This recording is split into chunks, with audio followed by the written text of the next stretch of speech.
Blog Talk Radio.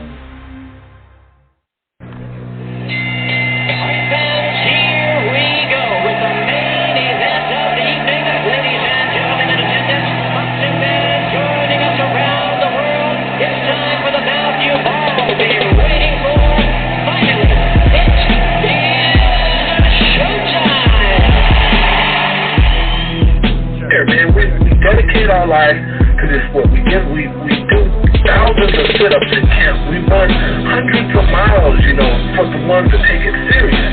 And we just dedicate ourselves fully to our craft, man. We watch tape. We have attitude. We rooting, and we go into that fight to land on the line.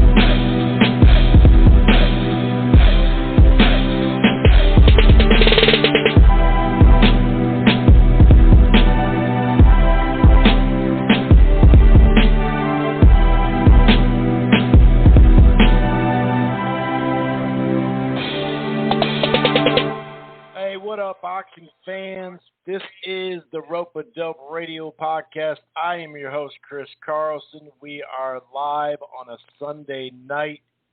Yes, that's right, on a Sunday night. Very rare that we do one on a Sunday night, just making sure everything is up to par here. Anyway, we're coming off a great card, great weekend of fights. I mean, in a lot of ways. I'm just wrapping up the PBC on Fox card, the night of the upsets. Besides the main event, David Morrell Jr. took care of business real quick. Like, it was kind of a rough start, but real quick over Cazares. Both of them were kind of being rough with each other. I kind of felt like Morrell Jr. was coming out a little too aggressive with the home crowd and such. Looking up at the monitor and stuff, seeing not the monitor, but the screen, seeing himself there. And I thought, hold on, David, you're coming a little too aggressive, but obviously he knows better, and he showed out with a great left hand that ended things inside the packed Minneapolis Armory. That was fun. I got to say, since the PBC on Fox was a thing, probably even the time buys, that's one of the best cards they've had. Obviously, the Charlo Harrison 2 rematch and that undercard was damn good. I remember, was it the Ortiz and Berto rematch? That card was pretty good. Or was that? Yeah, I think that was the card. That was really good. There's been plenty of good fights and all that, but as far as top to bottom, including the FS1 prelims, for a second there was 3 straight upsets. So I'm definitely excited coming off of that fight. Like I said, though, we're going to talk the PBC on Fox stuff, the night of upsets. We'll also, of course, talk about Gervonta Davis's knockout of Mario Barrios in a competitive fight. Barrios really stood in there down the stretch, and he took a lot of shots, and he showed a lot of heart. He was kind of pretty much a little out of it at the end of it. If you saw how he was, he thought the fight was over because it looked like the ref had called it, and then he kind of started walking to the side, turning his back a little bit, not looking at the ref or the, Gervonta. So that was over. Then Lomachenko took care of business with his highlight reel punches as well. Erickson Lubin scored a knockout. And now it looks like he's going to, fight for a title or interim something. I don't know. But either way, it's nice to see Erickson Lubin getting that win over Rosario as part of the build back from that shocking loss. What was that, 2017 already, in the first round when he got caught with a good shot. I mean, that's basically what happened. So, yeah, we're definitely going to talk about it. I mean, that cruiserweight fight, Glanton, usually Glanton, he's an ex-football player. Boy, I don't know, man. He's going to get tired. He's all muscles. Apoche, I mean, both of them were a little gassed, but Apoche was the one who was tired. Probably halfway through, he did get his win, though. No doubt about it. Win, not win. And gave us a great fight, but Glatton down the stretch got it done. Omar Juarez got upset on the card. And you know what was another thing? The judges, even in the cruiserweight fight, 2 out of 3, the judges got the correct scores tonight, even with the unbeaten, on the A side or at least house fighter side a lot of the time. So, yeah, that was a great card. That was a great card. And now that's 2 out of their last 3. Their last card, the Arislani Lara, that didn't do much for me. But the one before that, where we had a draw with Harrison and Perella, we had an prospect upset on that. Vito got upset. He's now going to have the rematch here at the end of July. So, yeah, we got a lot to talk about. There is some fights coming up this weekend. We'll kind of touch upon that. Not a whole lot of action. What's Tank do next? Does he stay at 140 and fight Regis? Are they going to build to a Mikey Garcia fight? Does he go back down to 135 or 130 and face Gary Russell Jr.? What does he do? Lomachenko coming off that win. To be honest with you, I didn't quite know if they were going to do the rematch for sure. Still kind of in between. The fact that top-ranked Teofimo Lopez redid the deal, and so he can get more money when it comes to a pay-per-view, sounds like they're really in on it, at least, from the Lopez senior side. And, of course, Top Rank and Lomachenko, they want the fight. And I'm all for that fight. I know some people are down on that. By the time that fight comes around, I'm sure they'll be up on it. And let's be honest, Loma did have success in the second half of the fight. So even if he, just turns it up a little bit more, all of a sudden that 8-4, some people had it 7-5, whatever, can become closer. So I'm not going to look at that as some kind of crappy fight like some people do. It's for undisputed. It's not a bad deal. That's the whole thing about the best fight and the best. Sometimes you get a rematch, like we're getting a trilogy that a lot of people are complaining about. But Wilder's just one punch away. This is kind of the first rollout on national TV anyway, or ESPN, that we've seen. I know they were talking about on ESPN Plus this weekend on the Lomachenko for Wilder Fury, or should I say Fury Wilder Part 3. But they had a nice little promo for that. But like I said, the Minnesota fans came out for their adopted hometown kid in David Morrell Jr., obviously, native of Cuba. Got a lot going for him, and you can tell that they really wanted to make this night a big one for him. And the crowd was going nuts, dude. The crowd's all in on it. So they do have now another main event fighter that they can, shit, he better slow down, dude. He'll be in the Target Center before you know it. Anyway, like I said, we are going to talk about a variety of things. There is some other news out there. This Donaire Casemiro VADA issue has been all over the place. We think we have some clearance on it. We're going to talk a little bit about that. There is some details about a Pacquiao lawsuit that may stop the Spence fight. Haven't dug too deep into the material, but that is out there too. So we're going to talk about a variety of things. But if this is your first time listening to the Rope-A-Dope Radio podcast, welcome. It's streamed live right here on blogtalkradio.com/Rope-A-Dope Radio. It streams live and archives on Blog Talk and Rope-A-Dope. You can, you don't have to download the show directly there or listen to the browser if you don't want to. You can find the platform on iHeartRadio, Player FM, TuneIn, Stitcher, Spreaker, almost across the board. We're also part of the Grueling Truth Sports Podcast Network, which can be found in a whole lot of places. Why don't you head on over to thegruelingtruth.com. It's boxing, football, basketball, baseball, hockey, soccer, and everything in between. And one more thing before we dig into this. John's going to join us right off the bat. If you're thinking about cutting the cord, or you're not quite happy, I got something for you. It's called AT&T TV. The plans start as low as $69.99 a month. There's simple pricing, no hidden fees, no annual contract. Of course, you can stream it anywhere on any device. The cloud DVR is available. And if you sign up for the choice package or better, or higher, I should say, it gives you a free year of HBO Max. That's AT&T TV. Oh, okay. All right. I'm excited, and obviously that was a fun night of fights regardless. But, when it happens in where you live, there's just an extra vibe to it. So maybe I'm a little too happy.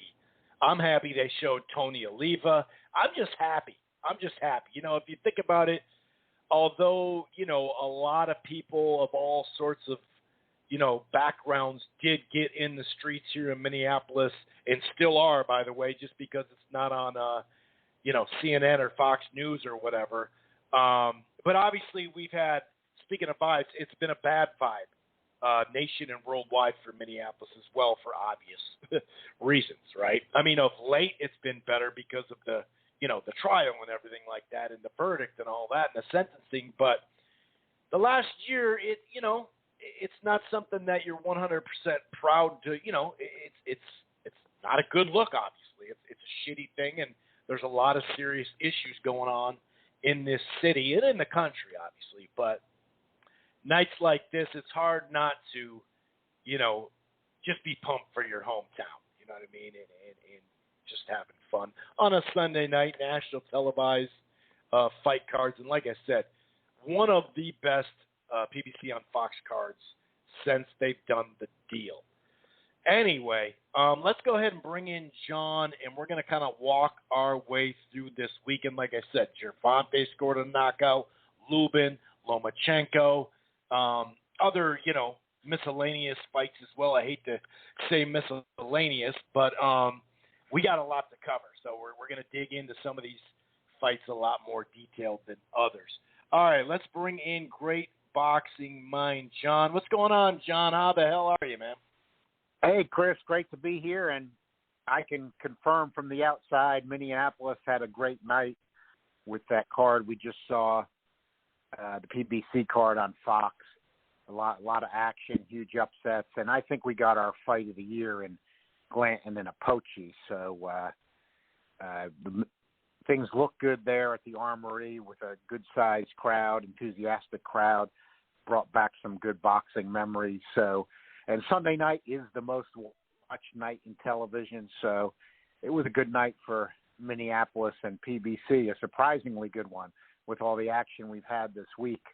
Have it topped off with the best action we got all weekend, and there was some other good action, and it's not an exaggeration to say that with all the upsets we just had tonight, and I think we got the fight of the year with Glanton and Apoche.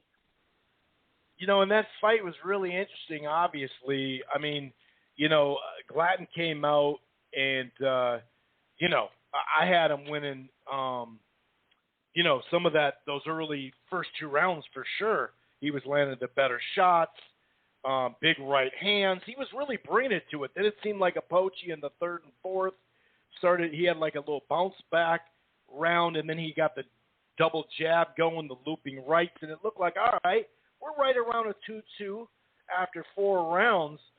But then for quite some time, I mean, obviously it was a brawl and everything like that and back and forth, but all of a sudden, Apoche was looking gassed, mouth wide open, constant pressure by Glanton. And in that 6th round, that 10-8 round, was a left hook and a right hand, hurt Apoche on the ropes, head back, kind of like what's-his-toes Loma's shot when he kept snapping dude's head back. And it looked like he was in complete control. Now, you could say maybe the 8th, both of them came out swinging for the fences, and it was just a great fight overall. But clearly, Glanton won the fight. And as I said before, it was nice that these underdogs actually got the correct scorecards enough to get the dub. Yeah, there was excellent scoring by the judges, and gotta say, for Apoche and Glanton, whatever both of them got paid, it wasn't enough. They gave everything they had. Just pure pride, will, and heart in there by both fighters. It had the momentum shifts that you have in a great fight, like you said. Very early on, Glanton started out real strong in the first couple rounds. Then it looked like he might be gassing. Then he shifted the momentum, and it looked like Apoche was gassing, and he had Apoche about out. And then, it looked like Glanton was going to take home the fight, but Apoche wouldn't give in, and he hurt Glanton badly right at the end of the 10th and final round there. So the fight was close the whole way. Both guys got hurt. You had momentum shifts, all kinds of action. They threw the amount of punches they threw was way over the cruiserweight average, and they were both punchers who were landing bombs. Just a great fight. I think it's important to say it now because you and I are not saying this in hindsight. We said it as it happened. You know, you get these hipster types that want to talk about, you know, Gonzalez and Estrada too. And, you know, that was a good fight. You know, you and I both said it. It was a good fight.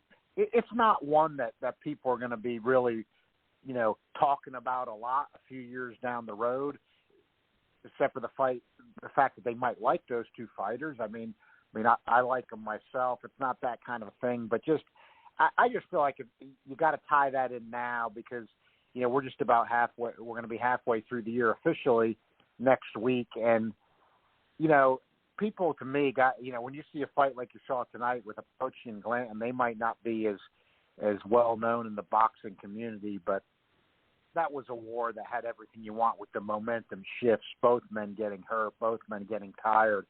You know, there wasn't that kind of attrition in that Estrada-Gonzalez fight. And, you know, both those guys are past their best, really, even though they're still at the top of the 115-pound division. And, you know, maybe these guys aren't at the top of the cruiserweight division, but they both showed they were top 10 level.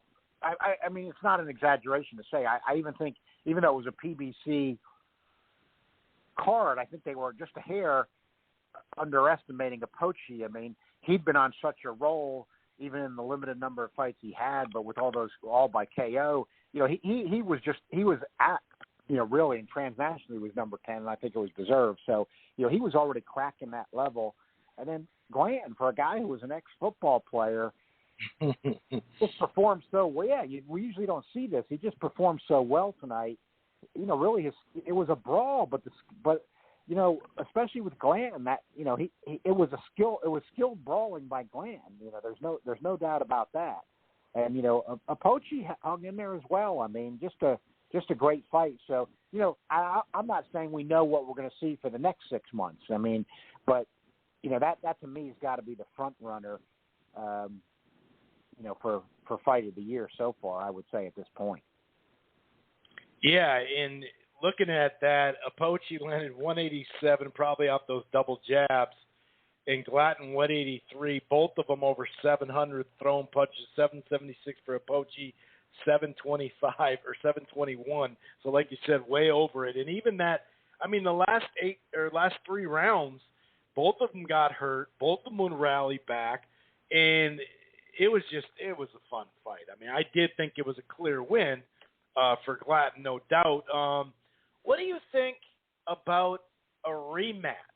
Because that obviously already was talked about on boxing Twitter. Do you think a 6-4, 7-3 type feel maybe a win for Glanton's good enough to move on? Or should they run this thing back and maybe go 12 rounds? What do you think about a rematch? Obviously, you know, let these guys have some couple months off here. Exactly. That's why I'm a little bit contrarian on that. I mean, I love stuff as a fan, and I'm not going to say I never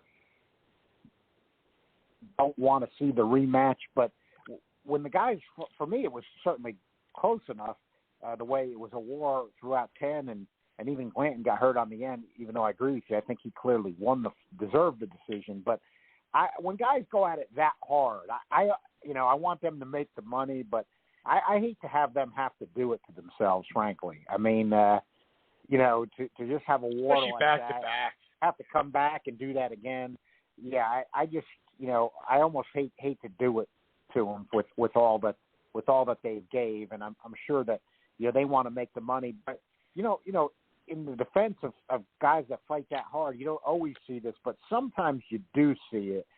You know, sometimes too when they go at it that hard. I mean, you know, they're still human beings. I mean, when they go at it that hard, and then you get the rematch, it's almost a little bit like the unspoken sometimes. Like, you know, man, do we want to get in in with each other and do this to each other again. I mean, it's almost like both guys. Yeah, even Gotti Ward. Not all three right. fights were just crazy brawls. People forget about that. Exactly. And you saw that some with Morales and Barrera, I believe, if I'm recalling correctly, Sure. the third fight. Sure. And you see it a lot. You see it a lot. You do. You see it where both guys are almost like, hey, and I agree with you. You had that a little bit, in one of the Ward, even in the Gotti Ward. And these were still great fights, but you can almost see the guys thinking it like, man, we don't exactly want to do this again. Well, even though it was solid, look at even Ali Frazier too, compared to 1 and 3. It can and those are two of the greatest warriors of all time, without doubt. It happens sometimes. So, I mean, I'll certainly be first in line to watch it if they do it. But I could see, to me, both guys deserve a bit of a break. I think that they've both established themselves. It would be at the bottom part, but with the capability of moving up, as top 10 cruiserweight guys. And like you and I always say, no matter what people want to think, and people were already saying this tonight, and I'm usually the one that says it. I wasn't saying it tonight, but I got to admit, I'm usually the first to say that. Hey, with these guys just having this kind of a war Sunday night on Fox, and the money is always higher in the heavyweight division. Really, PBC needs more heavyweight guys. That would be another option. I mean, why wouldn't either or both of these guys say, hey, even if I'm at a height disadvantage with these modern day heavyweights, I'm going to take my crack at the big money and give me a heavyweight fight next. So there might be some different options there, but these guys got exposed to the fans tonight, which was great. I mean, you couldn't ask for anything more on a Sunday night, which is the most watched TV night in the United States. So that's the thing, even though we don't usually have boxing on Sunday, whenever it is there, to have something like that on a Sunday, you really can't ask for anything more for boxing. Yeah, no doubt about it. And, even like I'm thinking off the top of my head, the 4 fights with Pacquiao and Marquez, the third was just a good, solid fight. But it wasn't what the other 3 were, so you're right. There is that. And I talked about a double jab from Apochi. John, that might be 3 or 4 jabs in the second. I'm going to pivot. I'm going to circle. I'm going to move pretty much the whole fight because I'm not doing that again. So you're right. Especially going right back into it. Yeah, that is, right. Of course, we're not going to be against it. Hey, that'll be fun. It'll be intriguing. But, yeah, why not let them fight someplace else? And maybe it would be a title eliminator that they meet up again in a year from now or something. You really don't know. Or like you said, the heavyweight possibilities. Well, they have a lot of fringe guys in the PBC, and maybe they could beat some of those to kind of catapult them up, up more closer to a fringe contender, and maybe work their way up there. Omar Juarez, undefeated coming in against Riviera, who's a solid guy, went the distance with Bartholomew. I thought, okay, this is a really good – I like this fight. This is not going to be easy for Juarez. The first couple of rounds, the jab, the clean right hands, jab hooks to the body. I mean, he was looking good except for that eye that was swelling kind of out of nowhere. I think it was a left hand by Riviera. And then it looked like they did contain that. I thought the corner did a good job with that. But in that third round, Riviera was jabbing himself, and he made his way inside and started landing some really, really big hooks. And, even though sometimes Juarez looked like he was in control in a close round, boom, Riviera would land something big. And that was a back-and-forth fight the whole way. You had one pressure and body work and some good shots to the head. Sometimes Juarez kind of fell into the earmuff on the ropes or up close and just even shoe shines. He was allowing shoe shines and hooks and all that. But he was throwing his own hooks and counters with the right hand and whatnot. But overall, Riviera, with the body work, with the constant pressure, and obviously that ninth round knockdown, I think it was a right hook, 15 seconds into the round, and, Juarez was kind of backing up near the ropes. He was throwing, I believe, an uppercut, got caught. Goosen did a good job of, hey, dude, you always got to have one, hand up. Rivera got the upset, and, Juarez, you can see that Juarez has a lot of potential, and at times, John, within the rounds, it was like, wow, this dude's sharp, he's got good movement, he's turning them, but then, like I said, there'd be times where he'd settle, or like I said, kind of go into that prevent defense mode.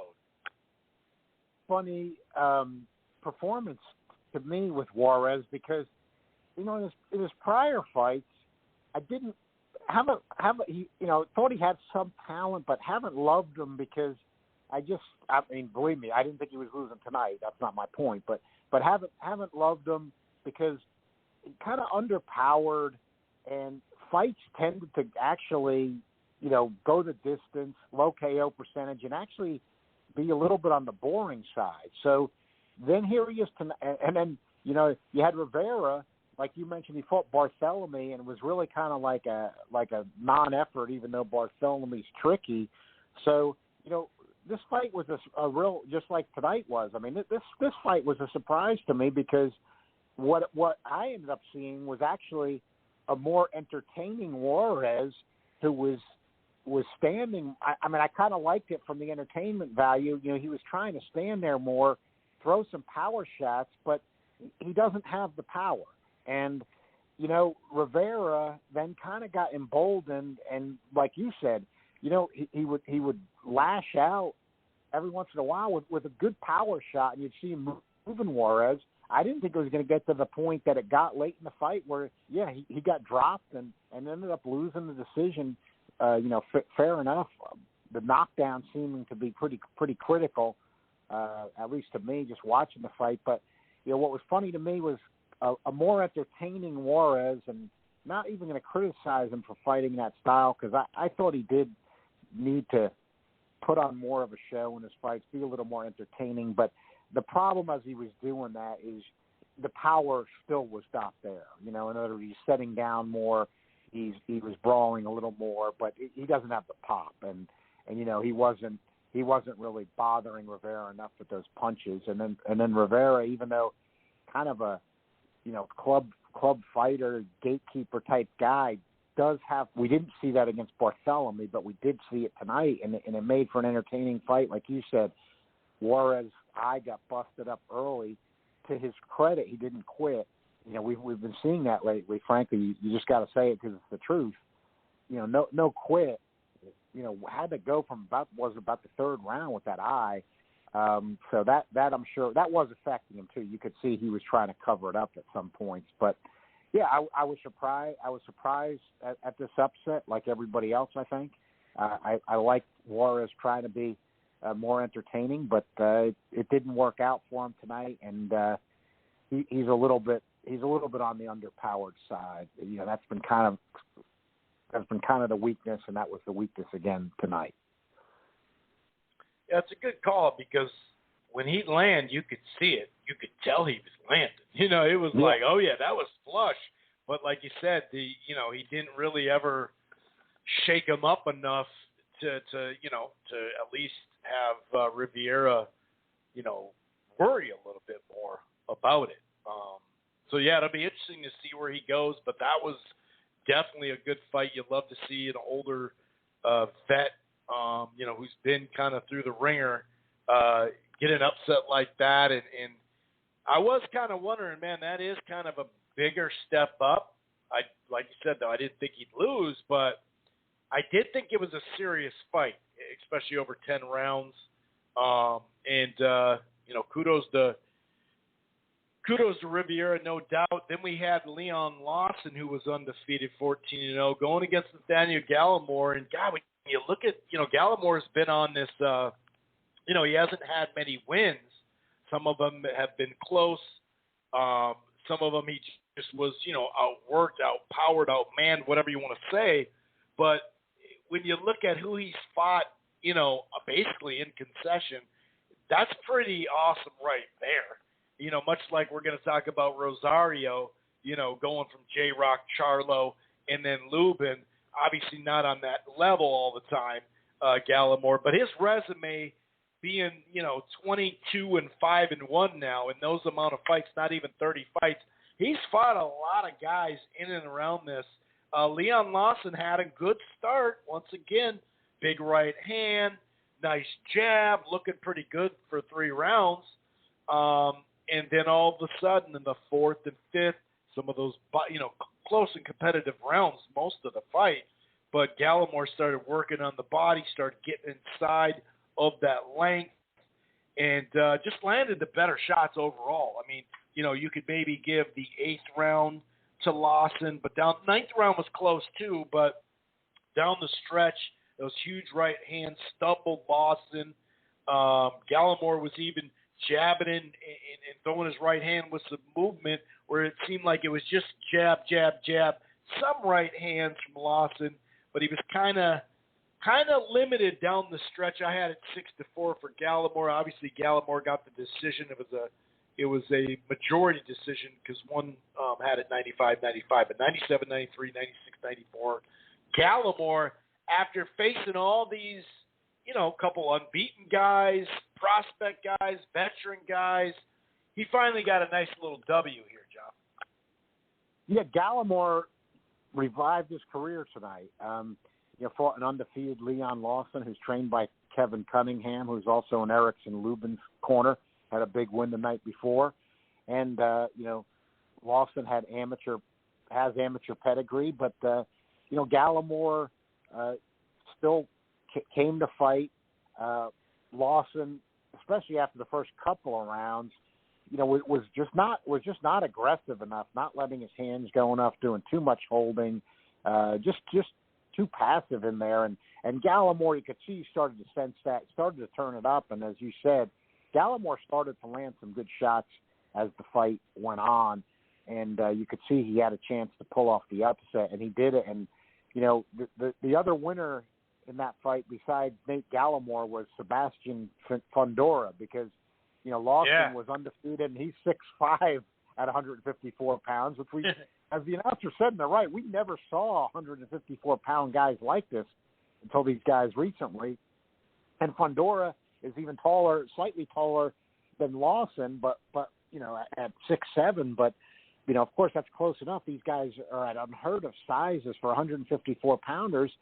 Fundora was the first person to stop Gallimore. I mean, he just ran through him, and Gallimore's tough, and he just was raining shots down on him until Gallimore basically just couldn't take anymore. So the winner, besides Nate Gallimore reviving his career, which he did tonight with that big win, was Sebastian Fundora, who, recently ran through Gallimore, the only guy to stop him.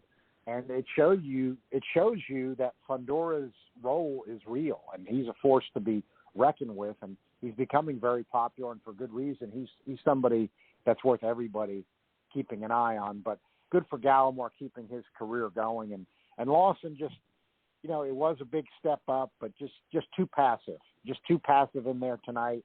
And, you assume he's going to go on and try to learn. He's going to have to up his activity level, especially he doesn't have a high KO percentage. If he's not going to be KOing people, he's got to be throwing. So definitely some adjustments have to be made for Lawson when he goes on from here. Yeah, and, some of these prospects, a message can be to much like Fundora when he had that really competitive close fight with Jamari Clark that just happened to be here at the Armory as well, where Clark went out of – I remember sitting there press row, and I just saw legs. I was like, oh, my – he's all the way out of the ring. And, he got back in, though, and finished strong and whatnot. But he had a little minor setback there. Some of his fights, you see him just get hit so much, you're like, wow, dude. But now it's starting to come all together for him, as you mentioned. So, message to some of these prospects, just because you have a little setback or you look like crap in a fight for a handful of rounds, even if you win by a knockout, people kind of remember the looking like crap part. You got to keep that in mind. Not looking like crap was Trayvon Marshall early with his jab and right hand. He worked the body as well. First couple of rounds, really 3 out of the 4 rounds, he handled Torres. Torres did have a pretty damn good round 3. I don't know if it was good enough to win the round, but he did drop Torres with an uppercut, did Marshall uppercut left hook, I believe. In that 4th round, he was busy and, had the body attack going. Olberton and McCargo. Olberton was controlling the action kind of 1 through 3, I'd say. In the 4th round, there was 2 right hands that scored a knockdown. Then the 5th round TKO body shot. I think it was a left hook right near the end of the round. So, if we want to talk about that's cool. Otherwise, we can move really quickly to a really quick fight in the main event as well. Yeah, just briefly, I mean, Marshall liked his pro debut when I saw him, and you see he's got some good skills, got some good attributes. He's only 20 years old, but you do, let's face it, you've got to evaluate these prospects. I mean, that's one of the reasons we're seeing them. Some people say, well, you can't. Of course, you can criticize them. I mean, you can praise them and criticize them. I presume that's one of the main reasons we're watching them when they're coming up. So that's all part of it. I liked him a lot in his pro debut. I thought his aggression could have been a little higher tonight. And, I do look for things like that, the firepower, the aggression. He look like he might have it. But, the guy he was fighting only had 1 KO. So, again, we were talking about this earlier in the week. I was bringing it up. Know who you're fighting. I mean, it's not that you want to be completely reckless, but, you're fighting a guy who has no pop, low KO percentage. I mean, at least adjust a bit accordingly. So I thought, for rounds, I thought Marshall should have picked it up and got him out of there. He had hurt him earlier. I didn't see him any reason really to let that guy go the distance. And then Olberton, he did end up getting his guy out of there. And, he's also a very young guy. He's 22, and, PBC definitely needs light heavyweight depth. I could see him putting somebody like Olberton on the fast track. But he got his man out of there, which you want to see. But I thought he was getting a little bit too much, too. Like, look, you want to put on a show. You want to be fan-friendly. You want to be remembered. But guy was kind of putting on a show before, focusing on, like this was somebody he should have been focused on getting out of there earlier rather than the show part. Get him out of there and then put on a show in the ring like some of these guys do. I mean, it's not sportsmanlike, but, maybe after you get him out of there or something like that. But, stay with the focus, especially earlier in your career. Let the showmanship make emphatic knockouts early on, especially. So Olberton got him out of there, but he was showboating it a little before that, which I'm not saying that's a big deal, but I was just kind of like, get this guy. The guy really wasn't offering any resistance. I was just saying, get this guy out of here. The guy's not even offering any resistance. So that's just a little comment there. Again, that was his second pro fight, but just some things to work on. Yeah, that's a good way to put it. No doubt about it. And obviously, the main event, I did think it would go longer than that. But, kind of in these last 2 fights, one of them went 12 rounds with Lennox Allen for Morrell Jr., I'm speaking of course. And then he took care of a really overmatched fighter, I think 3rd or 4th round KO last December.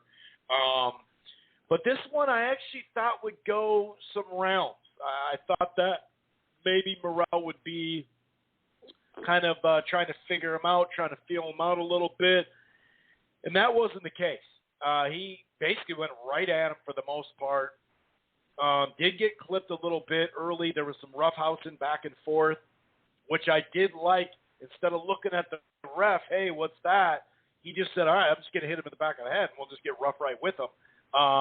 So I did appreciate that. That's good because you never know, especially with an amateur guy who's only had 5 fights going into his 5th fight.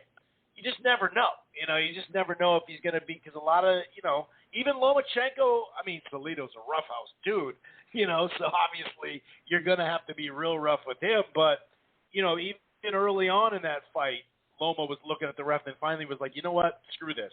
And you could see him turn into a better fighter in the second half of that fight.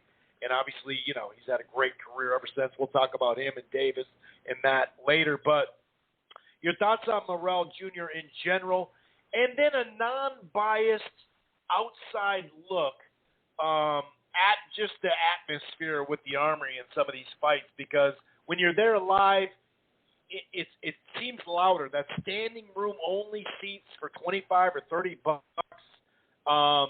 Everything, there's not a bad seat in the house. There's no obstructive view. I just kind of want an outsider's look, at that venue and how it plays on TV, because there are some times where you're not going to have as big of fights. And we know they can't go two guys making over $1 million all the time on Fox. In fact, you could probably only do that a couple times a year tops. And so you do have to rely on stuff. We talk about how it's prospect against prospect, like it was in the co-feature, or you're, in the main event as well, or a solid vet getting tested or testing a prospect. We basically got kind of what we're looking for if we don't have two top 10 guys going at it in the main event, but just kind of a non-biased outside look of that venue as well from you, John. But first we could talk about Morrell Jr. Not like there was a whole lot to talk about. The Morrell fight, I thought, frankly, it was a mismatch and not appropriate for a Fox headliner. But then as we got to the main event tonight, after seeing the three upsets, of course I was like, hey, who knows what's going to happen here? It put you in a good state of mind like that. And then the second thing that helped was, you'd already seen the other upsets, and then Pochi and Glanton was so good that there was no way you were going to leave the night disappointed. It was almost like you were drained from seeing such a great fight.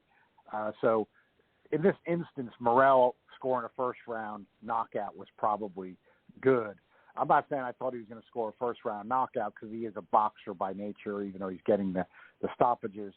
But I thought this one was a mismatch. Seeing Canizares against Chavez Jr., even before we saw what happened with him with Silva, Chavez Jr. is just, so deteriorated at this point that, he didn't do anything to stand out. He doesn't have a big KO percentage, so I just didn't see what the guy was going to do with Morrell. But, like I say, get on it a lot, but it is examples of it. I think, there's too many weight classes, so the 168-pound weight class is not particularly deep, and why I say that is with the talent level of Morrell, and he is talented. He's got the amateur pedigree, and he is looking good. He's obviously highly skilled. He's got good size. There's a lot of guys he can beat at 168 pounds right now. Look, I would like to see this John Ryder fight just because, we've seen Ryder in against some tougher opposition. But with that understood, I mean, Ryder's got nothing for Morrell.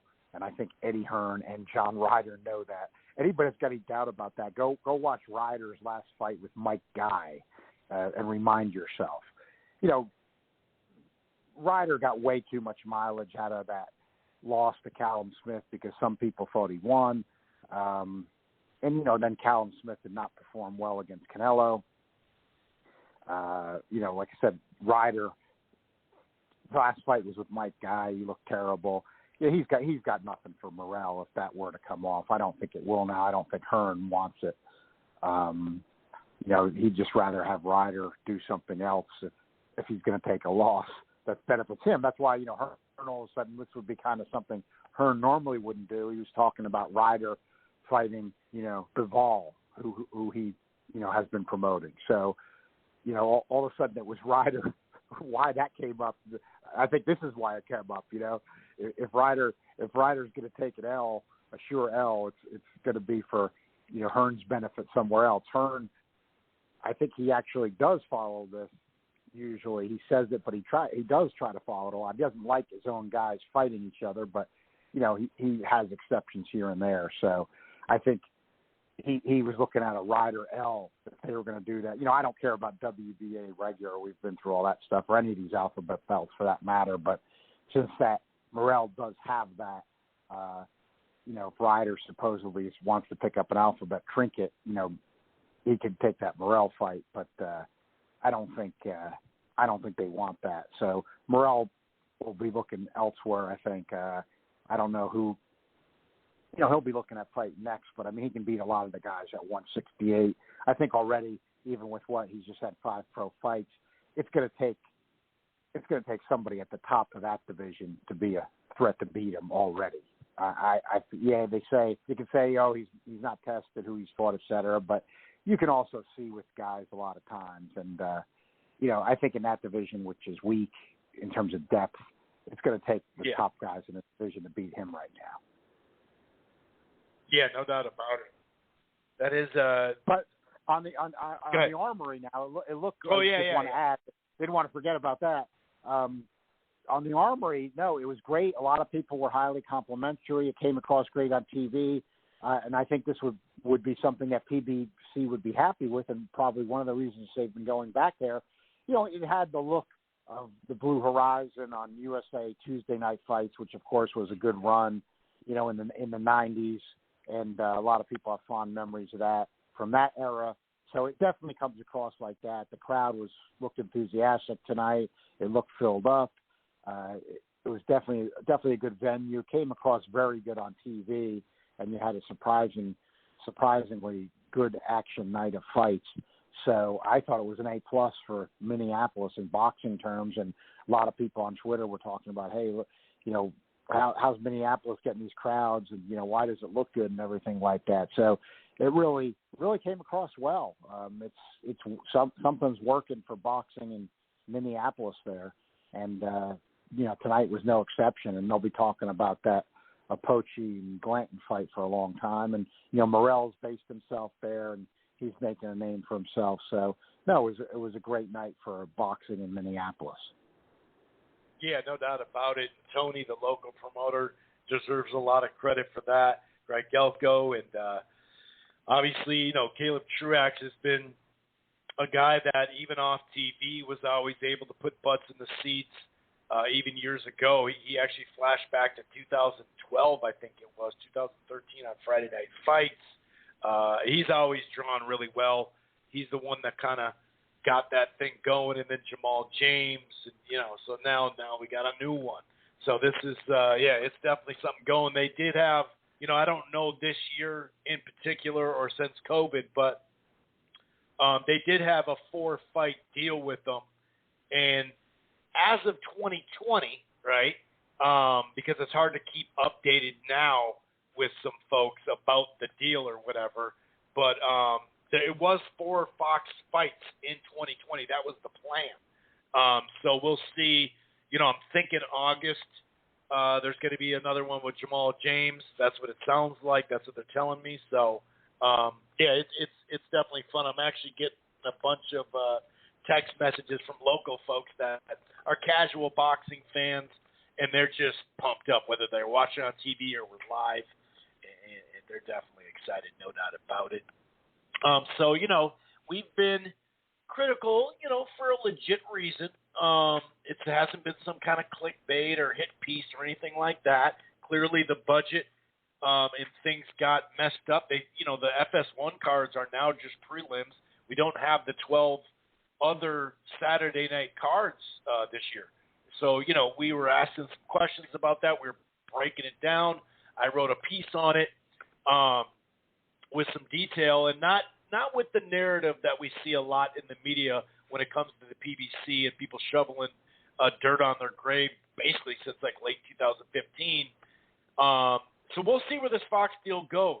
We have gotten a little clarity. I'm not sure if it's 100% factual, but they say it was a 4-year deal, but the 4th year was optional, which is that like an optional to start the negotiation? Because otherwise it really wouldn't make sense to just, okay, we're going to opt you for 1 more year. That kind of is weird, but we'll see where that goes. But kudos to them. Like I said, 2 out of the last 3 cards have been solid, no doubt about it. But let's switch to some other, big names, obviously, Lomachenko and Gervonta Davis. Gervonta Davis starts slow as far as throwing a bunch of combinations. He even said that, John, in the post-pressure, he's very honest, like, hey, I didn't know what this punch was going to feel like at this weight class. So he was kind of holding back a little bit. And at the same time, he was kind of trying to land one big shot at a time, which can make you look goofy and swing wild. Otherwise, it can, when he gets it right, it's perfect and it's a great shot. I would have liked to seen more jabs. Obviously, an up jab would have been something he would have had to use with the height thing. But even the jabs to the chest and stomach, in the body work in general, I would have liked to seen more. I did think that Barrios showed heart. He showed a nice jab. He showed some movement himself. He showed that he could land in exchanges, and he was a tough dude. I mean, went down, got up, was cut. But he was doing pretty good. This whole, speaking of narratives, I didn't see him down deep on the scorecards like some other folks did. I know Farhood, I believe he had him down before, the thing ended, before he started, I think it was the 8th round where it was a 10-7 round. That nasty right hook, tossed him to the side, and then it was, I think, a left hook that bloodied up and dropped him again. Barrios was cut, had that big old cut, but he did land a nice shot back after that. What'd you think of Tank's debut at 140? And, we're going to talk about the undercard as well, but we'll stay on Tank for a little while because there is, some options out there. So we'll talk about that. What'd you think of, his first performance at the weight? There were a lot of exchanges at times. But some people did have him down, and some people had him like he didn't even win a round until, the 5th or 6th round. And I didn't see that. I guess I'm more of the, if you land a power punch and it's the best shot, you can win a round off that even if you get outworked. Yeah, definitely in the pros. I think a lot of people don't get that, but it's not amateur boxing, and it's not those punch counting days of amateur boxing. People forget that it's pro boxing, which the power of the shots matter. Hurting somebody matters. It's the pros. But no, I thought it was the end result was what you would have wanted for him, fighting up at 140 pounds for the first time. A power punching knockout where he's using his speed and power and being aggressive. It was just in the early rounds, and you saw him doing a little bit of that against Santa Cruz too, even though now he's fighting at 10 pounds higher. Trying to box a little bit from the outside, use some head movement. I mean, I think Floyd Mayweather is obviously working with him some. You could see that because he was listening to Floyd's corner instruction late in the fight, which I got to say, I normally don't like that, but the instruction was good, and I think it helped them. So maybe that's working for them. Maybe Mayweather just needs to take a more official training role or something like that. Of course, if he wants to, he can pretty much do what he wants to do. But getting back to what commission is going to tell him to sit down? Because it seems like wherever Floyd is, like it could be like Magic Johnson to be like, "Sir, we need you to sit down." But for whatever reason, Floyd just runs it to the point where it got a little like, "All right, dude, all right, stop." But you're right. When it counted, he did give him. And by the way, UK fans and other fans out there that don't get it, he gave him the unofficial. He didn't read the scorecards and then deliver the official scorecard. So, because you see that on Boxing Twitter, and it's like, dude, he gave him Farhood's scorecard. Right. Basically, that's it. And it was a motivator, and look what it did. Right. Right, it did work out. It worked out perfectly, and it's what Davis needed at that point. He needed more aggression. He started out not aggressive enough for the style he needs to fight, especially against bigger guys. You see Buddy McGirt doing this with some of his guys, like, it seems like he always wants them to have the boxing ability, to get out of trouble and, not take too many shots if necessary. And it was kind of like Davis was doing that early. He's trying to work, but from the outside, that's what I didn't like. He's only 5'5.5", that's not going to, if he gets in trouble or something like that, that might work for him. But I don't think that's a, full fight strategy for him. What I'd love to see him do, I think to me, which would be the most devastating progression, and he's already obviously pretty devastating because he knocked out every fighter he's faced except one early in his career. But, if he can take that sort of boxing head movement he's been working on from the outside, especially in these last two fights, like think if he uses that to get close, you know what I mean? Like he was able to get close, like you're saying, by kind of looking for his one big shot, and you got to respect his power. And then he got more aggressive, and he was hurting Barrios, and it was working. But and that worked. I mean, that's going to be certainly quite effective for him. But what could probably be even more effective is take some of that boxing ability he's been working on, and instead of staying on the outside, staying away and doing some head movement and boxing, what if he were to box his way in like that? In other words, with head movement, kind of like a bobbing and weaving Joe Frazier or a peekaboo Mike Tyson. Because I've said that from very early in his career. I've seen Davis. He's one of the guys I've seen from very, very early in his career. I mean, you hear it more now, but I've always thought with him, he reminds me of a miniature, left-handed Tyson. I mean, doesn't mean he does all the same things, but just the way he throws the shots and, the power, for his size, a miniature version. So I think that, he's relying on the speed and explosiveness like that. He was again last night against Barrios. I think he needs to get his big fight soon because of that. But I think it's going to be effective. Now, myself, I've been saying it. I've been one of the more outliers, but I wanted to see, and I think they wanted to see it too, frankly. I mean, Barrios, a very big guy at 140 pounds. It's been rumored he was already going to be on his way to welterweight, and I think he probably will be there after this. It was a test. I mean, could Davis knock out a guy like that? Could he translate the speed and explosiveness he showed at the lower weights and at 5'5.5", do that to a bigger guy like a Barrios? And he did it. He got the spectacular KO, hurt him to the body, through good body shots. That was a very good sign. Was able to, even at his size, land the big power hook, that first one that he dropped him with. So that's all the kind of things you were looking for, because Barrios is a tall fighter. I think, even if it's not the next fight, I think you're going to see him. He's going to take big money fights with PBC welterweight guys. Floyd Mayweather, to me, is already confirming what I was thinking it's going to go. Look, PBC's bringing their own guys. They're building their own guys up. They're getting them the TV exposure. Look, it's the way boxing is in 2021. Their strategy, they've got depth. They're going to have their own guys fight. So, to me, I don't see why a lot of people find it hard to imagine. I mean, Mikey Garcia is already a welterweight contender, whether you think he should be at the weight or not. He is a legit welterweight contender. He went the distance with Errol Spence. He dropped and beat Jesse Vargas. He's a talented guy. He's only got one loss. He started at 126 pounds. He's at welterweight. Keith Thurman's only 5'7". He's coming off a loss to Pacquiao. He's a welterweight. Pacquiao himself is a guy that, of course, isn't a tall guy. Started out as a flyweight. He's 42 years old now, but still, right at the top of the division. I mean, why would that's why I don't see. To me, I don't see what people don't see. I mean, why wouldn't Davis, coming off a performance like he just had last night, why wouldn't he be able to take on any of those guys? Even if it's not the next fight, it could be the fight after that. I mean, there's more money there. Let's face it, whether people like it or not, generally the higher the weight class, the more money there is, the more people pay attention, especially in the U.S.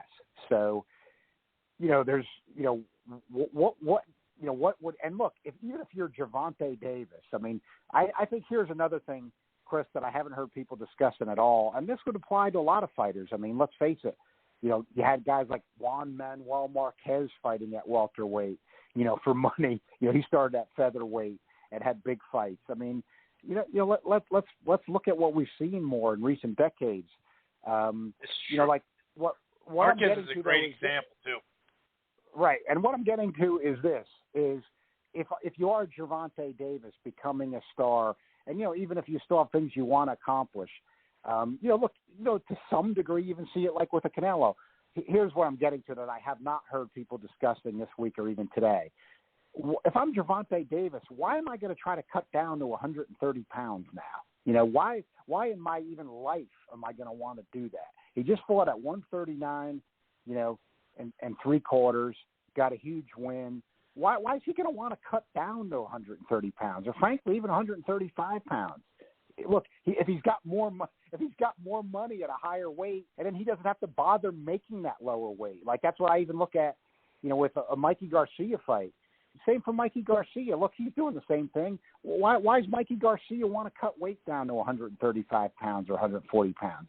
The only reason these guys would do that at this stage is if they were proven to be ineffective at a weight and had no fights they could get at the higher weight. In other words, why make their life that difficult? I don't hear anybody discussing that, but I think that's just a natural factor for any human being, any athlete like that that's got to make weight. You know, I mean, if you're completely ineffective, like, in other words, you know, if Gervonta Davis, you know, fought last night at 140 and Barrios blew him out, you know, sure, then he's gonna have to go back and cut weight to 135 or 130 pounds. That didn't happen. It's not going to happen again, I don't think. So for those kind of reasons, like, you know, even though you can speculate he'd be more effective, you know, Mikey Garcia beat Jesse Vargas. You know, why is Mikey Garcia going to cut down to 135 pounds if he just beat a guy like Jesse Vargas? You know, he's not gonna do it. I mean, so, you know, Canelo's never going to fight at 160 again. I mean, it's just not, you know. So I think people need to look at these things. And look, I mean, it would have been a great thing if boxing wasn't set up the way it is. And I'm not blaming PBC for this, because everybody does their own thing like this. I mean, let's face it.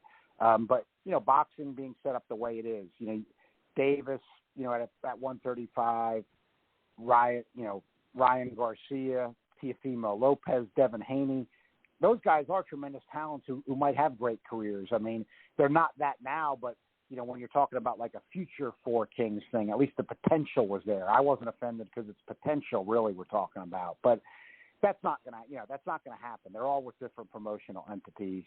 You know, basically it's not going to happen. You know, it's unfortunate, but it's not going to happen. So let me just qualify it with that, yeah, if it was going to happen, then, you know, maybe you'd want to see Davis. But again, look, the money tends to, you know, welterweight's been one of the traditional, more glamour divisions. We just talked about the Four Kings series, you know, that Showtime had. You had Leonard start, of course, at welterweight. Hearn started at welterweight, two of those four guys, and then Durant fought at welterweight. You know, that's where more money is. I think it's going to ultimately be, you're going to gravitate towards that money. Yeah, and I know there's a lot of fans out there. The best need to fight the best, and all that. And of course, that's what we want. But you got to be realistic too. And with these 3 platforms, and really 4, but PBC's 2 of them, you know, they're big deals, relatively speaking.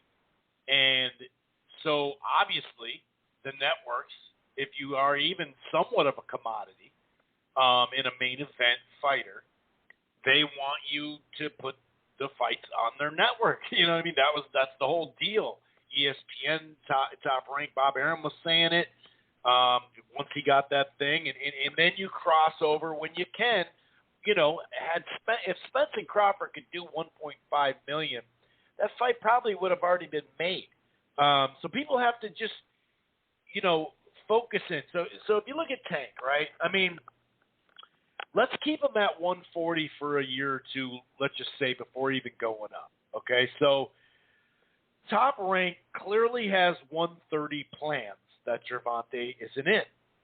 It's clear. Oscar, Jamal, and Stevenson. And not, right. You know, along with Burchell and all the stuff that they've done to get it where it is right now. So they're not going to all of a sudden stop and be like, hey, they're probably going to want to produce who was ever best out of that, and then be like, all right, Gervonta, we got a bunch of belts, let's do it or whatever. So they're busy. 135, well, they talked about the rematch nonstop. So Bob's going to be stubborn with that rematch, whether it happens or not. So that's going to be the talk for the rest of the year. So that's not there. Clearly, I think Floyd would definitely put him in with Ryan Garcia, but it does seem like the Garcia side doesn't necessarily want to do that right now. So he's not ducking Garcia. Now, Devin Haney, that's the tough one, but here's the thing. Devin Haney isn't going to be a free agent. He basically kind of is. I think Eddie has one more option on him. But this is where Devin Haney has to make the decision. You're not going to get Teofimo this year. You know, Showtime invested in you. Then you went for more money on DAZN. I get the more money aspect. Before Linares, you know, the opposition wasn't great, obviously. But, you know, Haney could go back to Showtime, right? Potentially. I don't think they'll offer him as much money, but, you know, for that fight, it would be a big money. Maybe he could get there, fight a fight or two, and then be able to fight. I don't know. But, you know, Ryan Garcia seems to be someone they'll match him with. But 130 and 135, Top Rank's busy already. That's just a fact, basically. So that's not even an option. People are talking about this stuff, but it's not an option for the stuff we talk about, and at least they are putting their fighters in with each other. We need that more at Matchroom at 160 to be, quite frankly, you know, DAZN and Eddie kept talking about Charlo needs to be a DAZN fighter to get a fight at middleweight. Well, you know, one of the best fights they put on as far as competitiveness was a PBC fighter in Derevchenko and Golovkin. I mean, Jacobs and Canelo right off the gate, that was a good quality fight. But ever since that, at 160, they hadn't done a whole lot. And if Andre can't get the damn fight over there, and he's over there with Golovkin, Charlo's not going to get it. So let's go back to Tank, though. So Tank at 140, Regis Prograis, Robert Easter Jr., I'm not sure if that would work, but it might. And Mikey Garcia at 140. Garcia's even talked about fighting Regis at 140. So people are gonna freak out when they hear this. Like you said, some of these hipsters and the best got to fight the best, but realistically, you're not gonna always fight 1 and 2 every damn fight. It's impossible. Just in general, even if you had them all. And then once you get undisputed, that means you got a lot of belts where you got to let one go here. You got to take that mandatory here. You got to do this and that. It gets a little weird. But if you can get Mikey Garcia, I hate to tell everybody, but if you want to count 130, 135, and 140, Mikey Garcia is the biggest name besides Ryan Garcia in the batch beyond, obviously, Gervonta Davis. So I've already heard people discredit John for obvious bias reasons, and the media hasn't helped with this, but already discrediting a Tank Mikey Garcia fight at 140, and we're over here like, sign us the F up for that fight. Yeah, and what they're missing, too, is, I mean, you know, PBC's obviously their promotional philosophy, which is really starting to shape up differently than all the other promotions at this point, is they're going to build a ton of depth, which the other promotions aren't focused on. You see Top Rank cutting guys recently. And they're going to focus on a couple of divisions. Now, I think Top Rank's going to do that too. And I'm getting to where I'm not against that because, you know, like I've been saying for a few years, even though we want the best to fight the best and ideally we'd like to see cross-promotional things, you know, some parts of boxing had gotten so bad that let's just have the best in-house fights first, and then, like you said, let them sort it out. And when you get one guy in each division emerging from the best in-house fights, then maybe look at the crossover. But let's get the best in-house fights first. I actually appreciate that Eddie Hearn's been honest about this, but I actually think it's not really a great philosophy going forward. You know, he doesn't want to put, like you said, he doesn't want to put his main guys in with each other. I mean, he's saying openly he doesn't like doing that. And then the way he tries to kind of cover that over, which has become kind of a joke in the boxing world, but the truth is he always says, I've made this huge offer. You know, I've made this huge offer to Jamal Charlo. I made this huge offer to Deontay Wilder. It's 3 times what you made. I don't know what you made, but it's 3 times what you made. You know, Hearn, it's almost becoming comical. You know, I mean, like, Hearn might really need to, you know, think about changing philosophies, like, increasing his depth and having some of his own guys fight each other. I'm not saying he's going to do it because, again, you'd think Top Rank might, you know, yeah, they've basically taken the HBO 115 and moved it to the Zone. Right. I mean, he's done that some there, but again, you know, with probably figuring, you know, with lower weight fighters outside of the hipsters, there's not that much. There's just not, you know, there's not that much value, except, you know, maybe in their home countries, things like that. You know, it's a worldwide sport, not discounting that, and we watch it. You know, I'm not saying we don't watch it and enjoy it, but you're looking at that marketing type thing. I mean, I think PBC, from all the hard work, you know, from 2015 on, even with the ups and the downs, and you're not saying even now there's not still downs, like we've talked about some cards not being as good and things like that. But, you know, you're right. They've got, the way it stands now, they've basically got 2 networks to satisfy, you know, because you've got Fox and then you've got Showtime, which even though they haven't used the CBS, you know, outlet, you know, they are owned, you know, same company as CBS, you know. So, you know, 2 major networks they've got to satisfy. They've built up the depth to do it, but yeah, those networks want payoff, and you know, with Top Rank, ESPN wants payoff, you know, with ESPN and ESPN Plus. So, you know, Arum really, his credit, detriment, whatever you want to call it. I remember at the time I didn't like it that much, but I think it's with modern boxing, with these promotional things, kind of where we've got to get to, like I said, first, and have the best we've got there is, you know, Top Rank really, you know, with all the Pacquiao-Bradley stuff and things like that, you know, they had Pacquiao, you know, Marquez, Morales, and, you know, a lot of great fights there, but you know, that was all in-house. I mean, Top Rank just kept running their guys in-house, and you know, I almost look at them as the pioneers of that.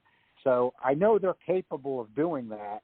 But what surprised me recently was, you know, what they have the ESPN deal is that they cut roster. So that was an obvious sign they're not going to do it with depth. I mean, it looked like they were going to do that with the heavyweights, but then they didn't follow through on it after signing these guys.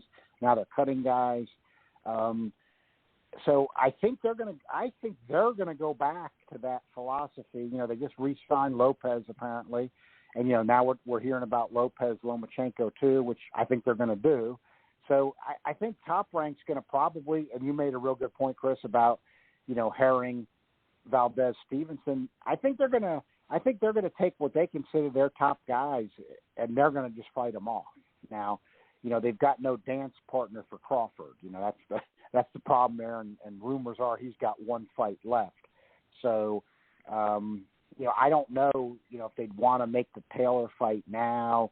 You know, they talked about Zepeda the other night, and it literally got shot down by boxing Twitter. I think they literally did float it because it was their kind of sources that put it out there, and I think literally it was so poorly received. They said, nah, maybe we're not gonna do that. Right. So they're trying to figure out, you know, that last Crawford fight. I don't see myself, and it's not with any bias towards any entity, just for the reasons we're talking about. PBC's got to go with this high American exposure, satisfy 2 networks.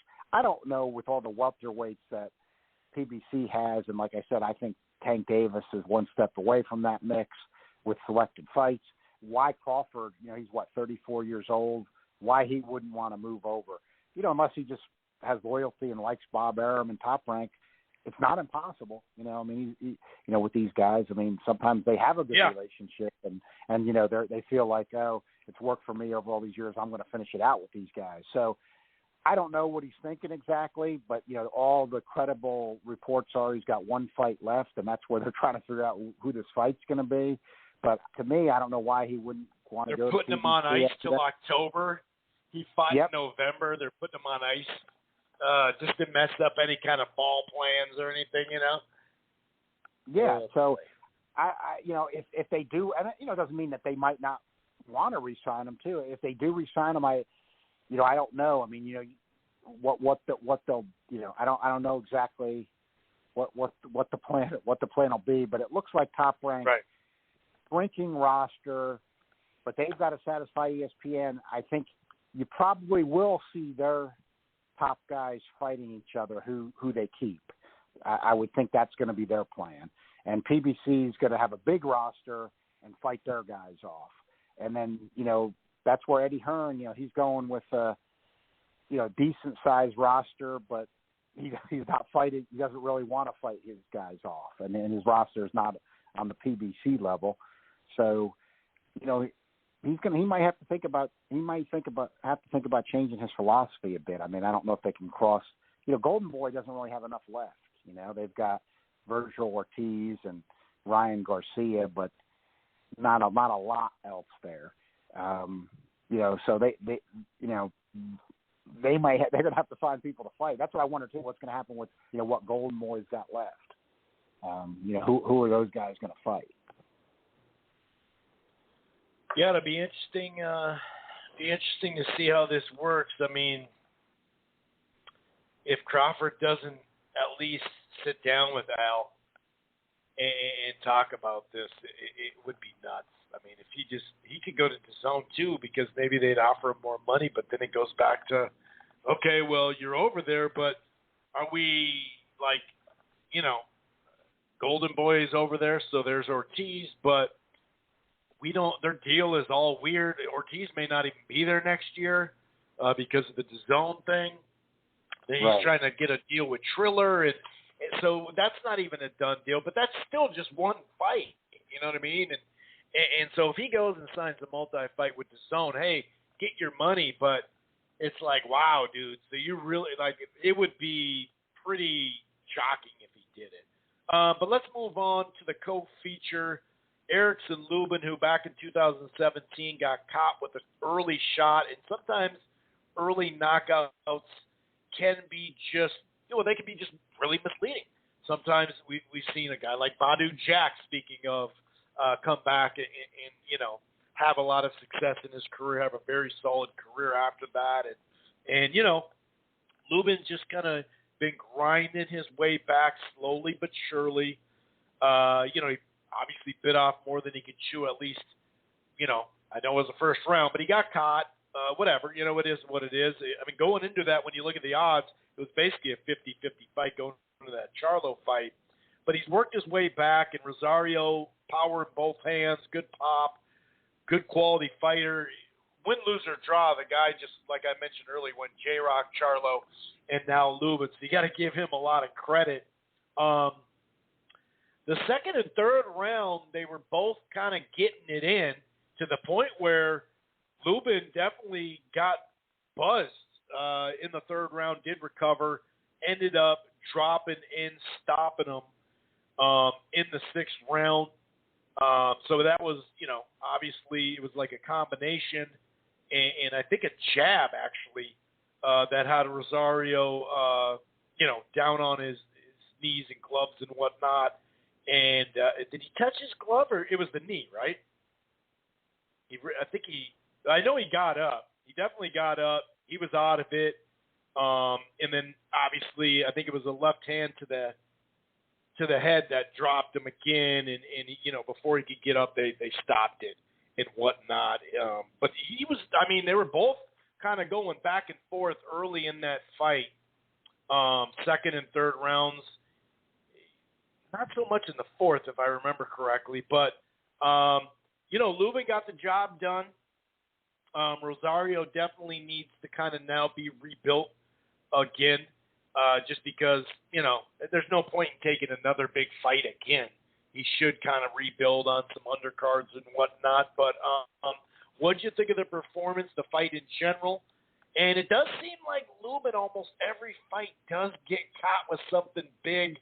Everyone gets caught with something, but something where you're like, oh, wow, he got affected by that one. Even in his last, really almost all of his fights. What did you think of the performance? And then, should we go one more big fight before he faced?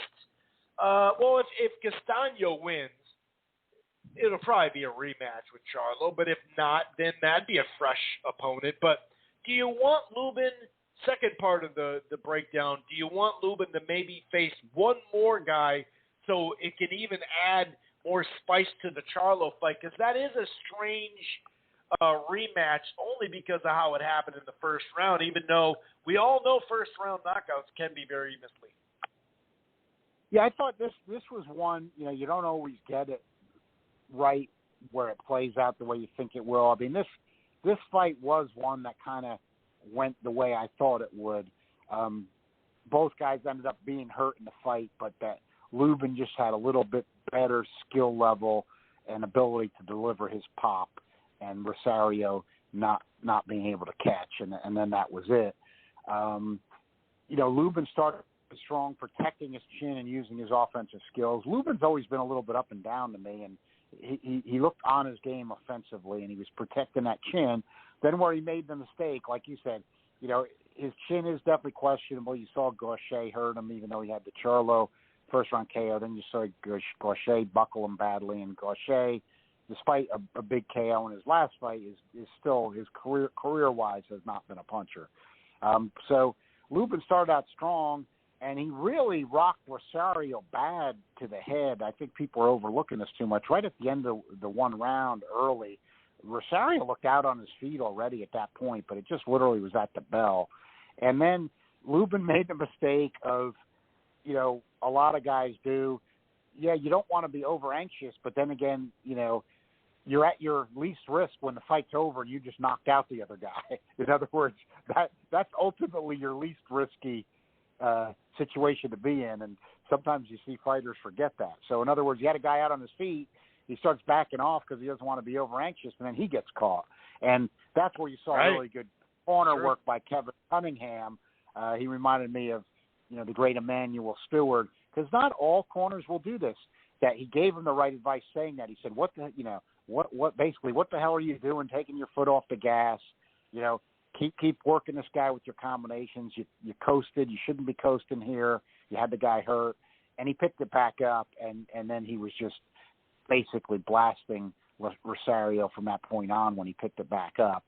And, went to the body, some nice body work, and Rosario was done. By Lubin, I thought he did what he had to do. Yeah, I mean, since he did go out in one round against Charlo, let's say Charlo were to look real good against Castaño in the win, and Castaño can definitely fight. That's going to be a good one. Do you want Lubin Charlo next, even though he could have it? I agree with you. Might not hurt for Lubin to have one more big KO before that, just even for marketability and his own confidence. But of course, if Castaño beats Charlo, and then he's going to get Castaño or something, it's a different guy, different style, might be okay to go right to that. So, we'll see.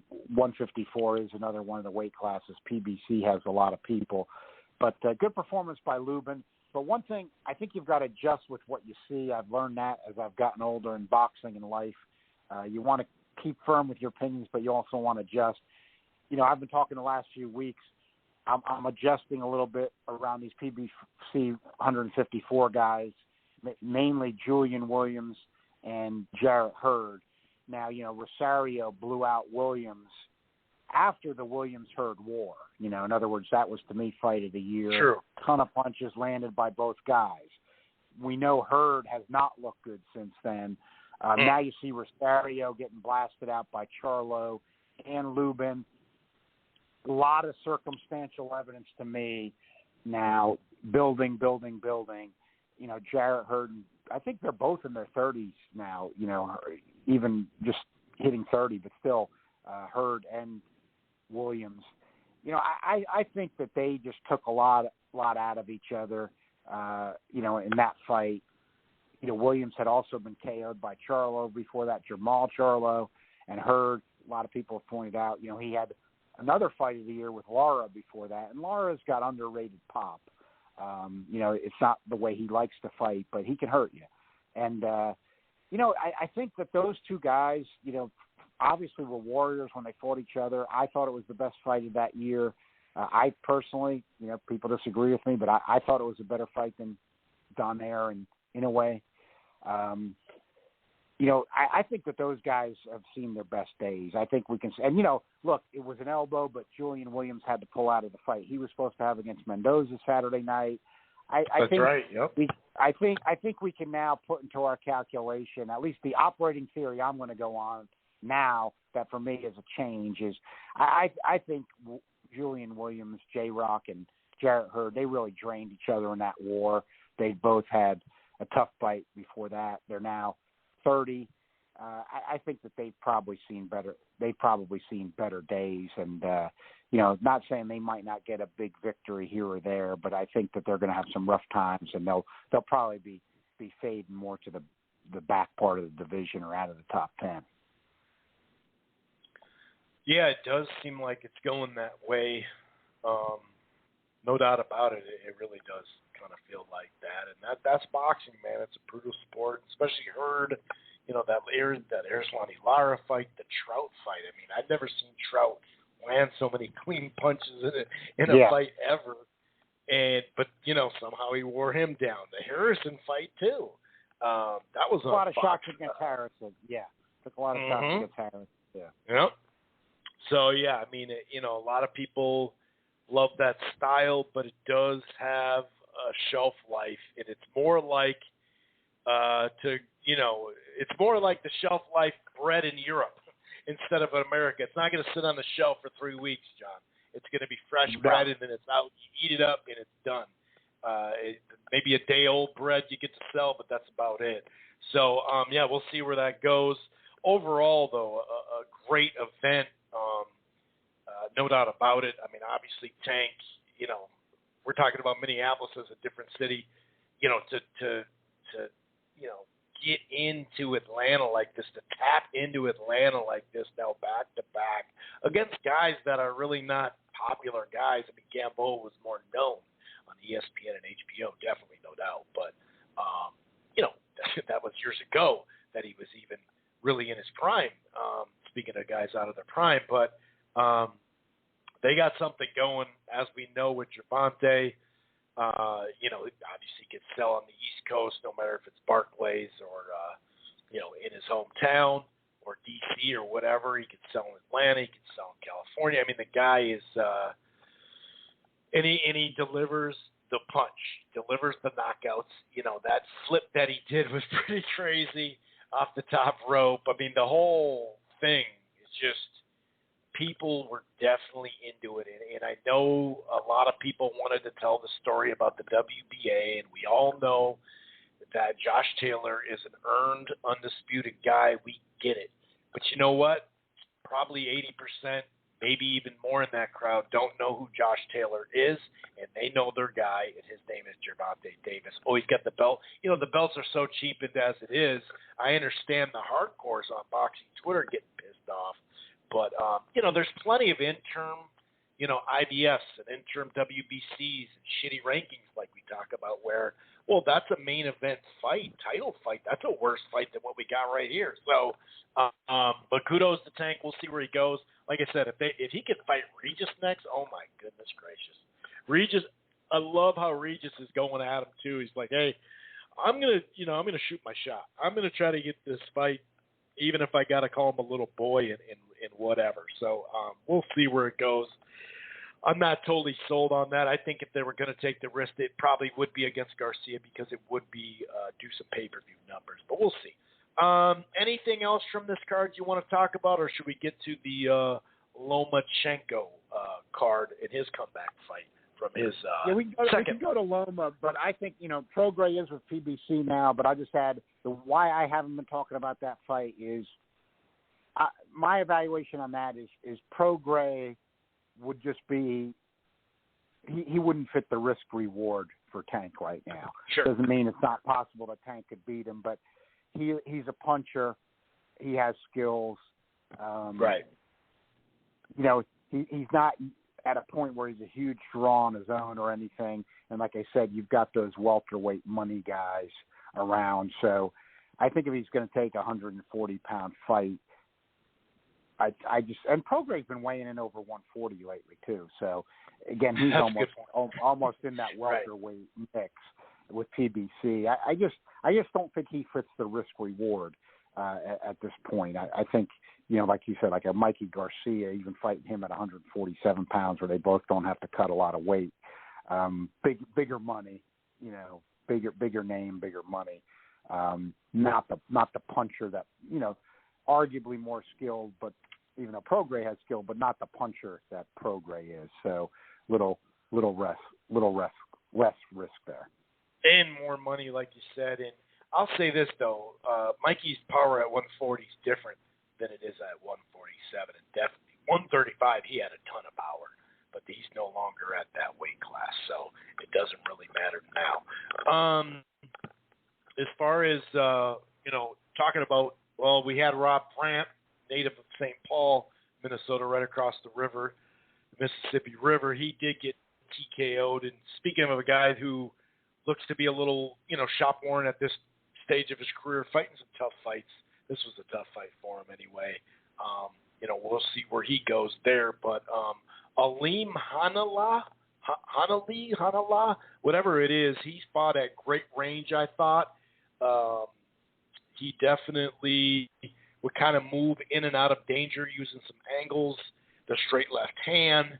When you look at power punching, I mean, it was pretty ridiculous, 65-9 and 20-5 or 20-3 to the body. So that was very dominating. A lot of people on Twitter and within the media, and of course the folks who love to only cheer for fighters from different countries who happen to be American as well.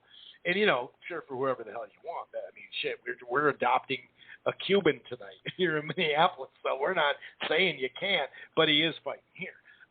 But he looked good. Aleem Hanala, or however you say his last name, I thought he looked pretty good. I want to see more of him, of course. Lomachenko, though, laser-like left hand right off the bat, snapping Nakatani's head back early on.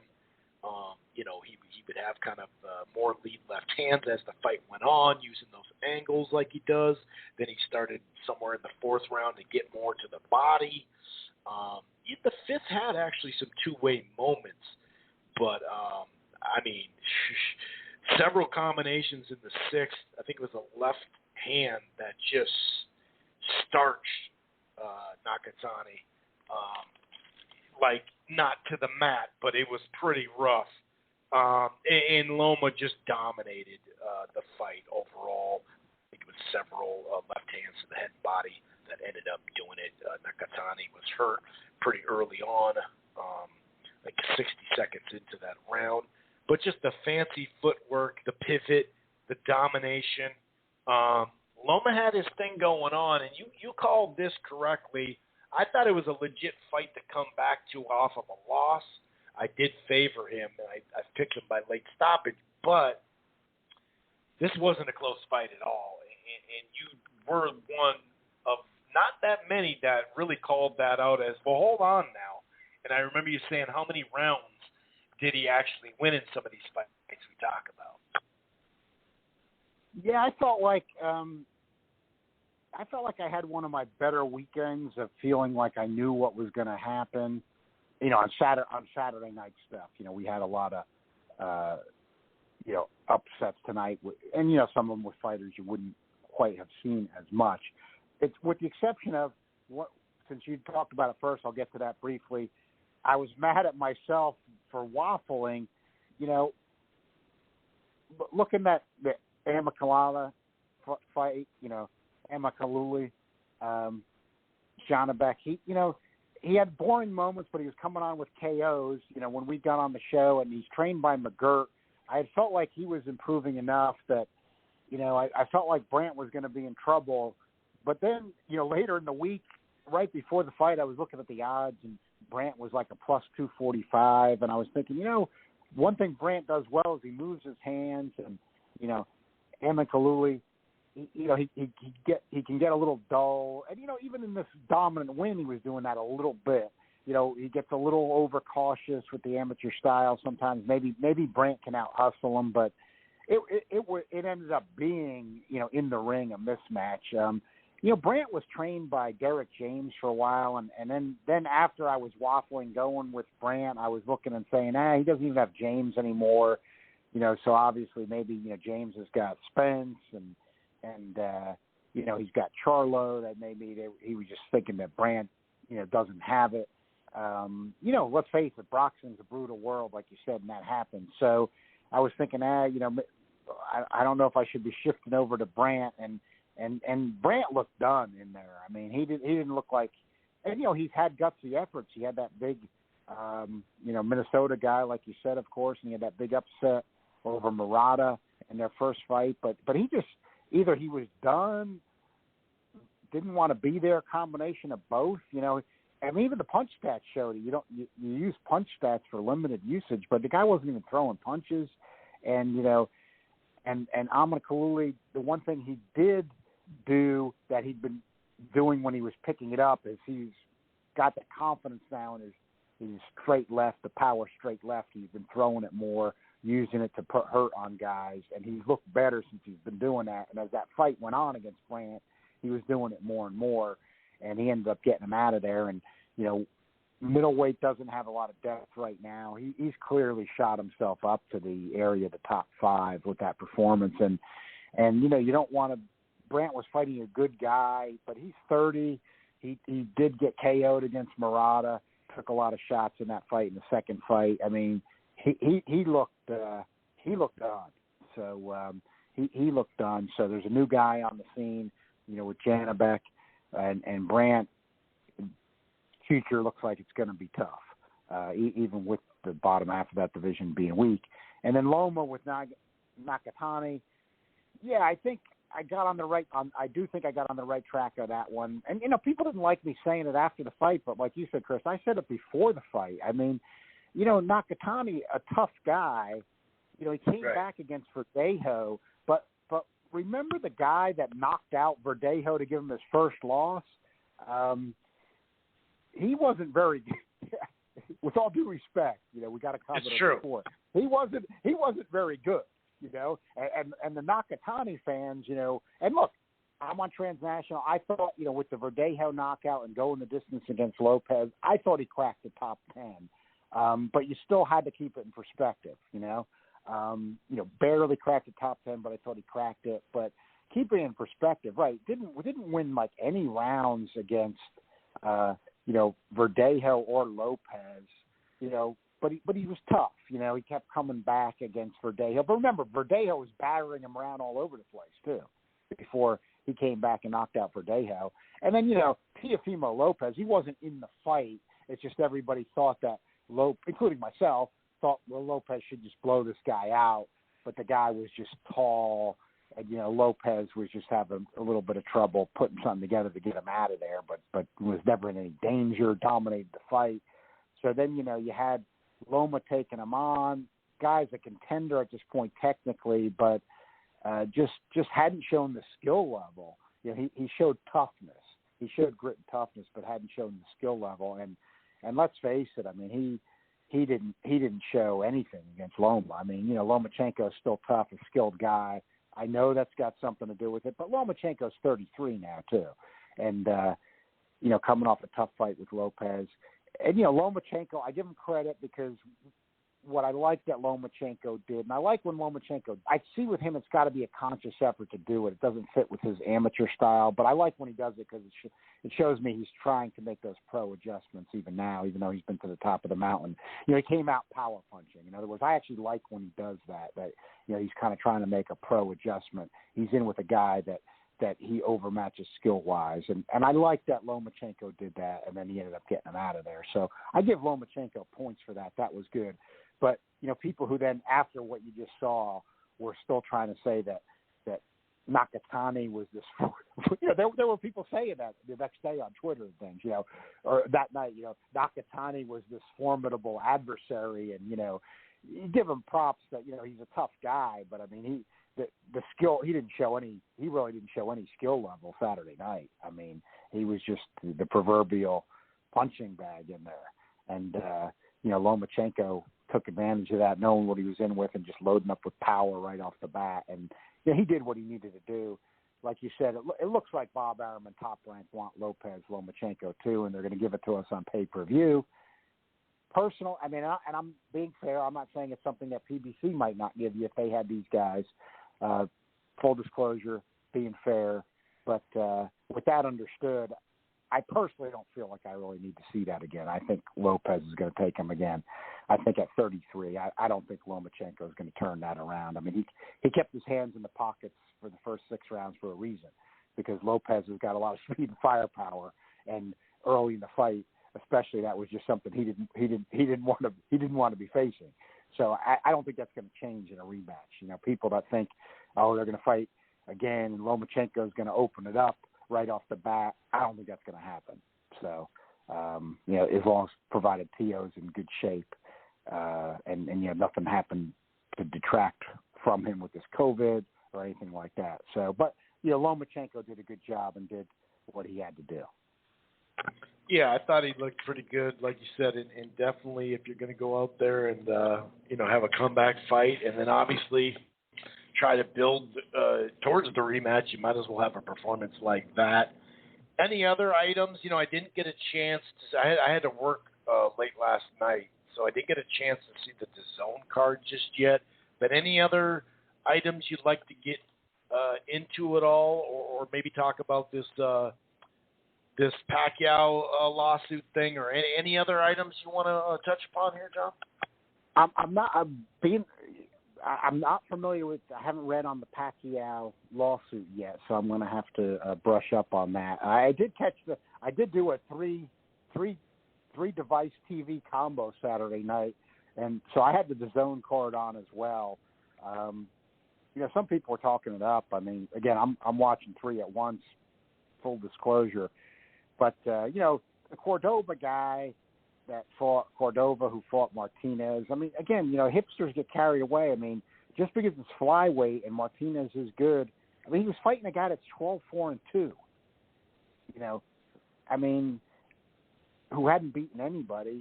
You know, had some bad losses. I mean, you know, fight was a mismatch. So, I mean, you know, even though Martinez is a good fighter, I mean, you know, that wasn't a good fight. You know, some of the undercard, Diego Pacheco was on there.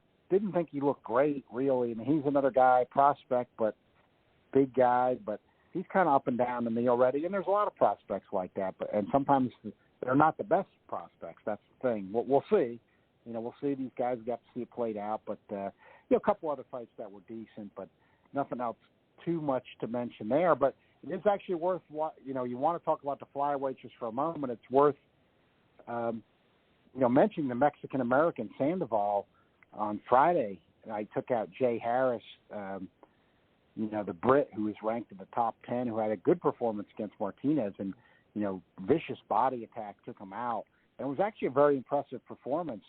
I don't think it's overstating it with what Sandoval did to Harris compared to what Martinez did to him. That, you know, Harris did go the distance against Martinez and was given almost as well as he was taken. I mean, Martinez clearly won it and dropped him, but you know, Sandoval just handled Harris and took him out of there with a vicious body attack. He's only 22 years old. This is a guy you got to be watching at flyweight, and you know, he's a Mexican American. He looks to me to be capable of being at the top of the division. So you know, Martinez has been kind of the flavor of the week guy lately, but from what I saw this weekend, I think, you know, were Sandoval and Martinez to fight each other. Now, I think, from my understanding, is Sandoval's got a Golden Boy tie-in now. That Golden Boy picked him up, but they're DAZN. You know, Hearn's got Martinez DAZN. If they put that together, again, they got to put some of these guys together. I would think Sandoval's got a chance to beat Martinez.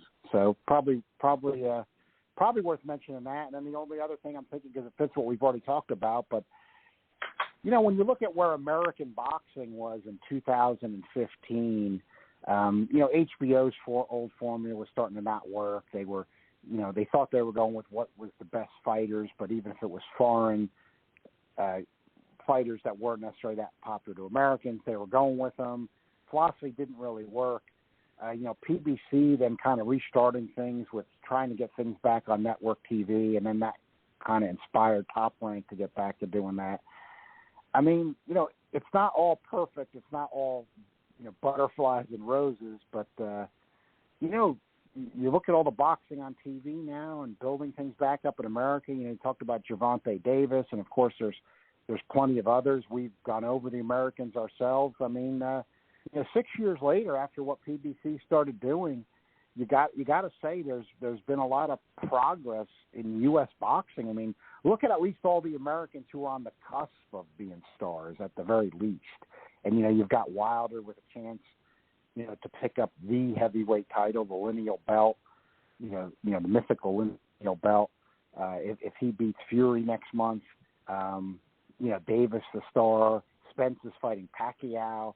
I mean, slowly but surely, when you look at where American boxing was in 2015 and the sport in general, that's a lot of progress. Yeah, it's true. And Triple G is obviously in the down slope of his career. He can still put some butts in the seats. Canelo obviously, is there and has been there and got built up. He was already putting butts in the seats, got built up under Mayweather's card, then fought Mayweather, had some big fights. Obviously, the Cotto fight was huge, pay-per-view, same with both Golovkins. But when you start to look at the other names, as far as real deal ticket sellers, you look at the Wilders, you look at the Gervontas, you look at the Spence, and and even tapping in, like we said, to Atlanta and then Minneapolis the night after and have, healthy crowds, obviously a much bigger crowd in Atlanta, but, pay-per-view is part of the sport and it does suck, and we do get that. There's times that we complain about it, no doubt about it. And, a lot of times, or not a lot of times, but sometimes it's completely legit, like where you're like, nah, this just isn't for me for this one. It's not a good enough matchup or whatever. But, back in 2015 and 16, the thing was, well, they have all the talent, the PBC, but they don't have any ticket sellers, and they couldn't sell a pay-per-view to save their ass. And, we look at those featherweight, great rivalries with all those featherweights at top rank. Barrera, Morales, you mentioned them earlier, and Marquez and Pacquiao. Those things weren't doing, 5 and 6 and 800,000. In fact, it took a lot of different pay-per-views of mixing all that. Barrera would be on his own on pay-per-views, and those would do really low. And I'm not trying to rip anybody. I'm just trying to say that it wasn't a sentiment from a lot of the big members, I guess you could say, that work for larger outlets, platforms, that would constantly rip the pay-per-views. It would really be just the ones that don't belong there. But if it did 250 or 315 or 385 or whatever, there wouldn't be some kind of – in fact, I remember when I did a little research on this again, and I remember – them talking about, some of those trilogies like, hey, it did 900,000 in the trilogy and saying that's a success and all that. And so it's just funny how they couldn't do any of that. HBO has the talent, Top Rank has the names. These guys are just, they have more talent on their squad. And it's just funny how now all of a sudden you look and it's like, well, some of this exposure is clearly paying off. And that's why you do hope that Fox stays in the picture, because out of every platform, they do push the fights the most. That's just easy to tell. Once in a while ESPN will do it. We appreciate it, but they really push it. So I appreciate you joining me, on a late East Coast night, Sunday night. You have yourself a good night, man. All right, Chris. Great talking boxing with you as always. Have a good rest of the night. Yes, sir. Take it easy. Have a good one. Take care. Yep. All right. And, I am doing a show tonight as well. I don't know if I said that, but I'm going out of town tomorrow for a handful of days. So there was no way I was going to, there's just no way I was going to be able to do the show. So I figured, why not do it tonight? So there is a couple of news items I'll get to. We didn't do the boxing Twitter segment. I got a couple of messages saying you couldn't have read five funny tweets. I messed up the scheduling. I just realized that down the stretch yesterday. Tuesday. That was Tuesday. I thought I had actually scheduled it for 6:30 Central Time, but I guess I scheduled it for 6. And so there was that extra half hour that I thought I had, and the switchboard was acting up a little bit, so it was showing one time, and then it would show nothing. I thought, that time's not accurate. Then all of a sudden it did. So I did. My apologies to, Mark and Portland as well. Definitely didn't get to them. And for those who wanted to hear some more fight news or, the boxing Twitter segment, my bad. Anyway, we mentioned Danny Jacobs for Jamal Charlo, but another one I mentioned a while back, and it seems like they're moving him to something because he hasn't fought anybody in 3 fights, and that's Arislandi Lara, who now fights at 160. Could it be Arislandi Lara? Wonder if he went Lara then Jacob. Those are still quality fights that I wouldn't be complaining about, but don't count out Arislandi Lara from getting a big fight. He had like those back-to-back tough-ass fights. Was this in 2018? Yes, it was. That Hurd fight and then the Castano fight. And that shit was rough for him, obviously, especially his age. He doesn't have his legs like he used to. So he's in a lot funner fights. But now he's fighting Canelo's brother, then Canelo's sister. No, I'm just kidding. Those guys can kick my ass. But, I don't be surprised if that pops up, okay?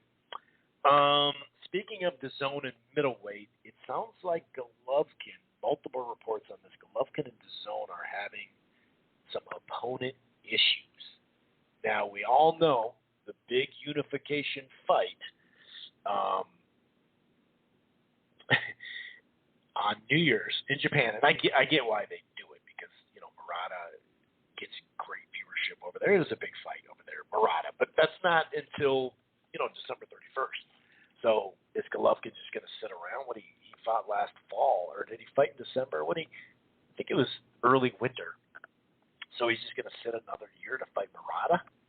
You might as well fight somebody. And it sounded like he wanted to do that, but it sounds like from the rumors that Andrade, that DAZN is trying to push the Andrade fight. If that's true, then kudos to, DAZN. If they're trying to do that, we'll see if it works. They obviously they overpaid for Golovkin, clearly, thinking that they get the Canelo fight, but it is what it is. That's just a little bit of news when it comes to that. Some other news, there's a couple items that I'll get to. Casimir and Donaire are now officially enrolled in VADA ahead of their August 14th unification bout. That's the headline for Jake Donovan. We're going to have Jake here on maybe next week, if not the week after. We haven't had him on in a little bit. I'm missing the Jake segment, so we got to get that back. But he wrote an article on this, and there was a lot of back and forth with, Nonito Donaire's team. Rachel Donaire, the manager, and trainer and wife, obviously. And they were going back and forth. Sean Gibbons, the representative on that side as well. We're going back and forth. In TGB, I believe, I don't think they're going back and forth, but I think they were part of the tag line when it comes to that, as Jake is talking about. But they're currently slated for August 14th, and it did kind of come out of the blue, right? But it sounds like they are now all set, according to VADA, Nonito Donaire, and John Casimir have enrolled in VADA testing for the August 2021 bout. That was confirmed by VADA. Okay. Subjects managed to steal headlines. They went back and forth. They were kind of getting at each other. Rachel was saying, we're going to pay for it. We just want you to get in it. And there was a whereabout issue, and you do have to tell VADA where you're at when you need to tell them. And this has happened with the Charlo brothers before, where I think they were at that presser or something for their fight. So we've heard a variety of guys go through this. So, but you can understand why the Donaire side was like, well, hold on, let's make sure you're signed in. You got to tell them where you are, what's going on. So that sounds like it is official, okay? And Gibbons, just, president of MP Promotions, he said he's been in, Casimiro has been in the WBC Clean program since 2017. He was enrolled and tested for the Inoue fight before it got canceled, and now he's enrolled for the Donaire fight. So that sounds like it is solved, okay? What is not solved just yet is a lawsuit filed against Manny Pacquiao and some other folks from a sports agency that was representing him or whatever. There's a breach of contract lawsuit, and they're seeking an injunction to block the fight. Once again, this is Jake Donovan on the scene, literally on boxing scene. He talks about how this Adi Attar, the company founder and leading combat sports manager, alleges that Pacquiao was advanced $3.3 million for a business arrangement that never transpired. Additionally, the legal team headed by boxing attorney Judd Bernstein, has filed as an injunction in an effort to block the fight, the August 21st fight between Pacquiao and Spence. News of the lawsuit, which was filed Friday in Orange County, California courthouse, was first reported by Lance Pugmire of The Athletic. So it was met with a dismissive tone by Pacquiao's legal team. The complaint filed by what the hell? My shit just froze up. Basically, they're saying it's frivolous. They want to interfere in Manny Pacquiao's upcoming mega fight, and it can and will fail for numerous reasons. That's their side of it, represented on the behalf of Kinsla Witzman. So, moreover, Manny Pacquiao appears to have no intentions of fulfilling his contractual obligation. He never would have entered into any relationship with them. According to the lawsuit, Pacquiao, they connected last February, the sports management in Pacquiao, I guess with the intentions of securing a 4-fight deal, which that's kind of interesting right there, because I don't think too many people thought he was going to fight 4 more times. I didn't necessarily think it was just once, but then again, that was last year too, so that would give him a little extra time, I suppose. But, basically it coincided with the platform debut of Mikey Garcia, and we all kind of thought that fight would happen. So that lingered in with COVID and all that. And Garcia even, he says, committed at one point that every time he believed the terms were reached, another party would introduce himself claiming to guide Pacquiao's career. And we know that, Pacquiao does have a track record of signing something and when there's money attached. I'm not saying he did it for this one, but it does sound like they lost, they're claiming they lost a potential relationship with Mikey Garcia as well. So at this point, it is tough. They do name Gibbons in other Pacquiao camps, others in the Pacquiao camp, who allegedly played an active role in steering the legendary southpaw away from DAZN and back to the PBC, with whom he had previously enjoyed a 2-fight deal. So that's different too, instead of a 3-fight deal. So, we'll see where this goes. The promise from Pacquiao's legal team is an effort to disrupt the event will be met with swift and resolute justice. Should this matter actually proceed beyond Friday's filing in court of law, Mr. Pacquiao will vigorously defend his action. Yada, yada, yada. He's even talking about recovering attorney fees as well. But they're seeking a damage recovery of $3.3 million paid, the cost associated with this proceeding. So whatever. I don't know where it's going to go. point. Whether it's legit or not, I do remember hearing about, this guy, and they were doing business with him, or this agency and all that, the Attar guy. So I don't know where we stand. Like I said, there is that story, or not a story, but it's a factual thing that they had to work out in litigation. That, Manny, I think he got on a plane with Oscar and maybe Gomez, and they had like $500,000 or something. Don't quote me on that, in a briefcase. And I was like, all right, I'll sign it.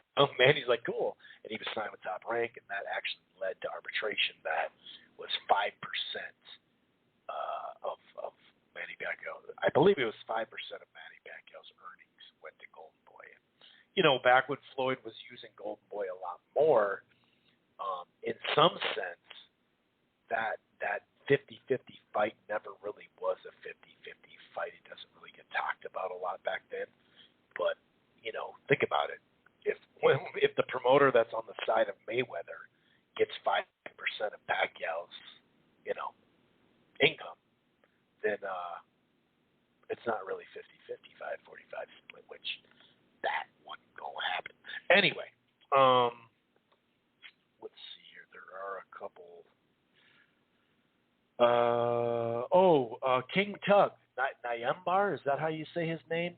He was rumored to be filling in for Gamboa, for Chris Colbert, who has a fight coming up this weekend. I don't know if it's 100% official yet. It was kind of like swiftly like, oh, here it is. By the way, Micah Rivera and John Fernandez in a 10-round, 140-pound. That's the co-feature. Obviously, they're going to show Gervonta Davis and Mario Barrios that this weekend as well. And I think they have that epilogue. I think that's what it's called, right? Where they go over it. That's actually a pretty cool series. So Teofimo Lopez, more news, and then we'll get the boxing Twitter. Then we'll get the hell out of here. Teofimo Lopez in George Kambosos Jr. It's postponed again, according to Ryan O'Hara from RingTV.com for the third time. And I think Lance Pugmire came up with this one first too, but it looks like that fight will get added to the September 11th Triller card. Oscar De La Hoya fighting a mixed martial artist, Vitor Belfort, which it's an exhibition matchup, and obviously we know that not only is pay-per-view dead, right, like Oscar told us, but he wouldn't do circus fights either. Don't get me wrong. Oscar as a fighter, totally different as a promoter. Sometimes I feel bad giving him crap, but sometimes it's like, dude, really? Even what he was doing with Canelo the other day, it's like, wow, really? When did Oscar De La Hoya go with the hard ass tough guy role? Clearly, one punch left hook, I'm out. We're mostly out. But when did he ever go with the tough guy role? I'm gonna knock you out. Stuff like you're gonna knock Canelo out. Okay, but it did sound like, I don't know if I mentioned this last week, but it did sound like Teofimo definitely was feeling the COVID, and I hope him and his family, I believe his pregnant wife got it too. But they were talking about what they say, 90% oxygen, and how he, because we know he has asthma. We also know he did not the vaccine, and I think some kind of crazy number like 80% or something. Don't quote me on this one, but most of the new cases of COVID are the people that aren't getting vaccinated, and that's everybody's choice. Whatever. I'm not going to get into that, but when you have asthma, an underlying condition, and then you postpone an event off of that, at this point where it feels like it's gone almost, right? In normal life, look at the crowd that we had. Look at the Canelo fight, 70,000 people. So it's pretty crazy. But it's Kavanaugh, one of the main dudes over there at Triller, was saying that 45 seconds of 45 seconds of shadow boxing had him almost collapsing.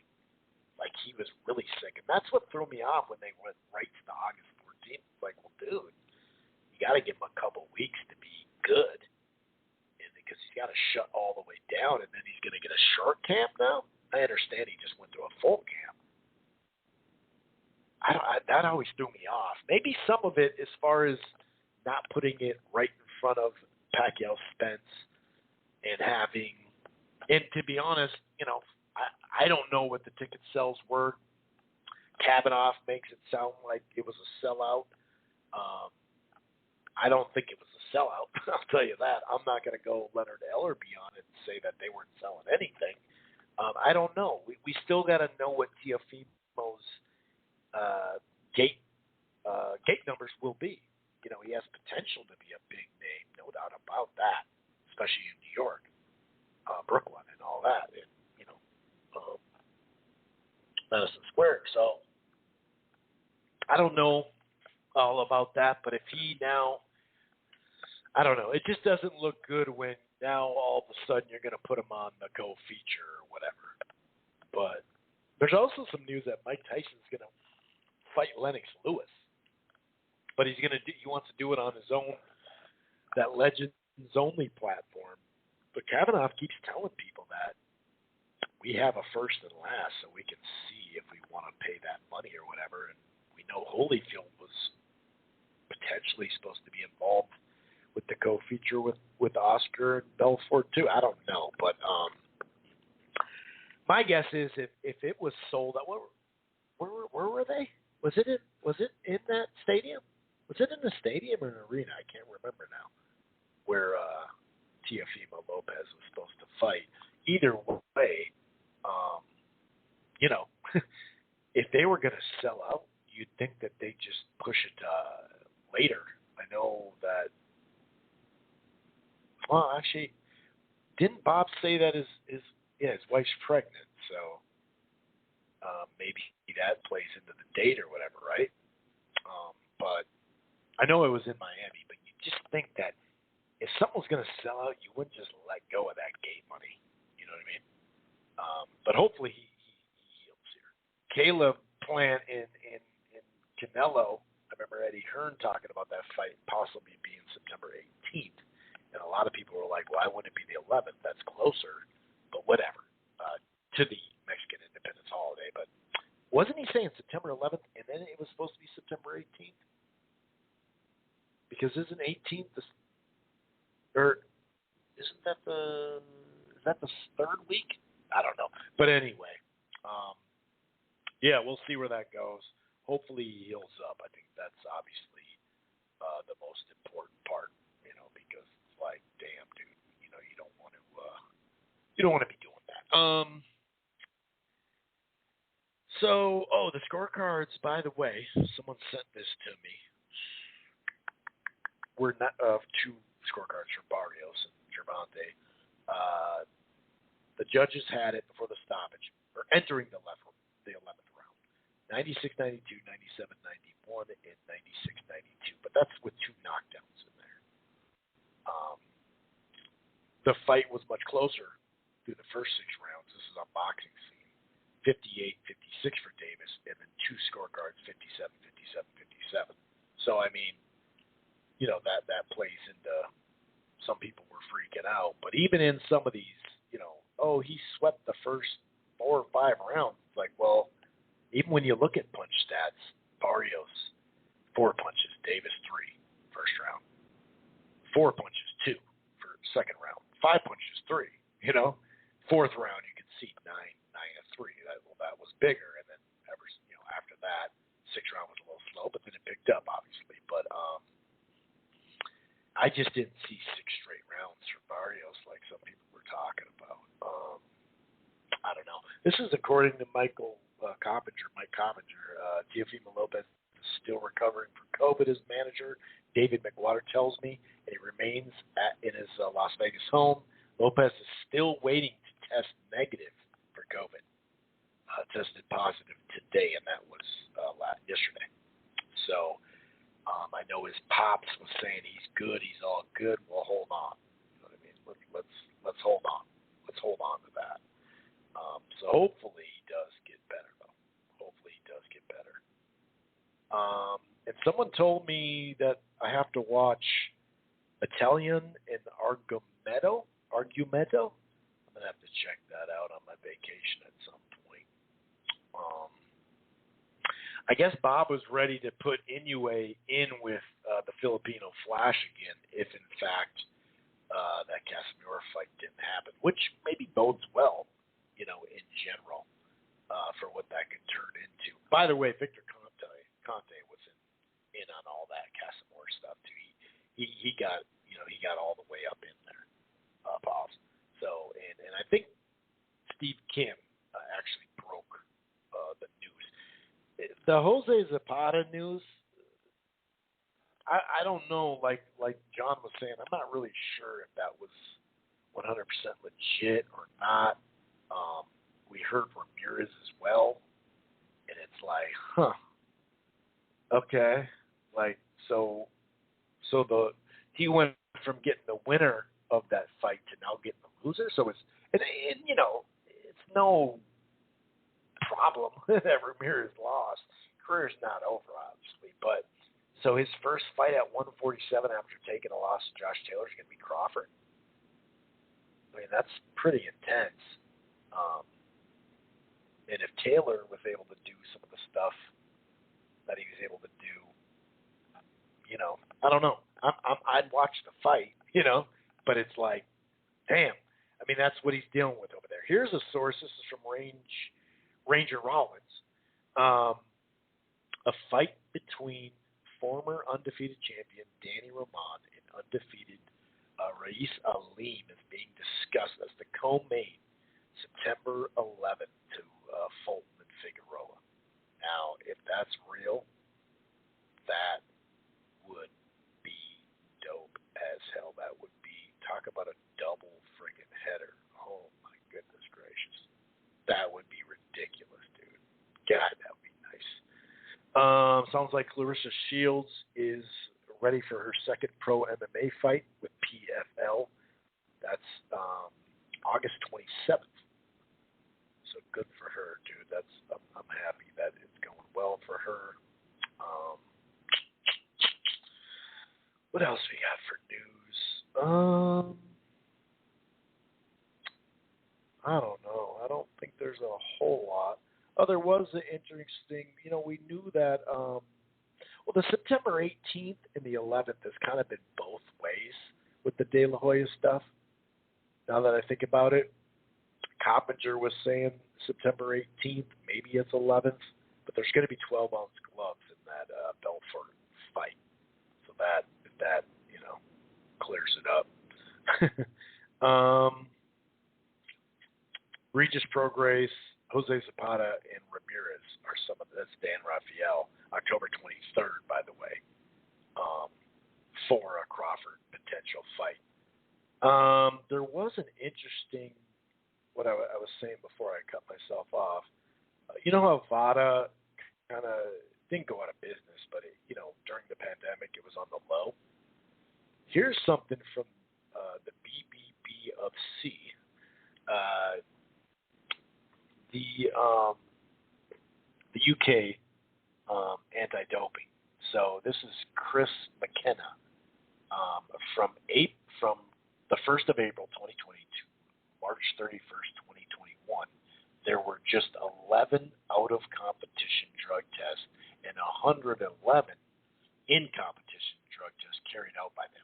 There were 57 out-of-competition tests by GB Boxing in the same period, one by ABBA. So you do with that what you will.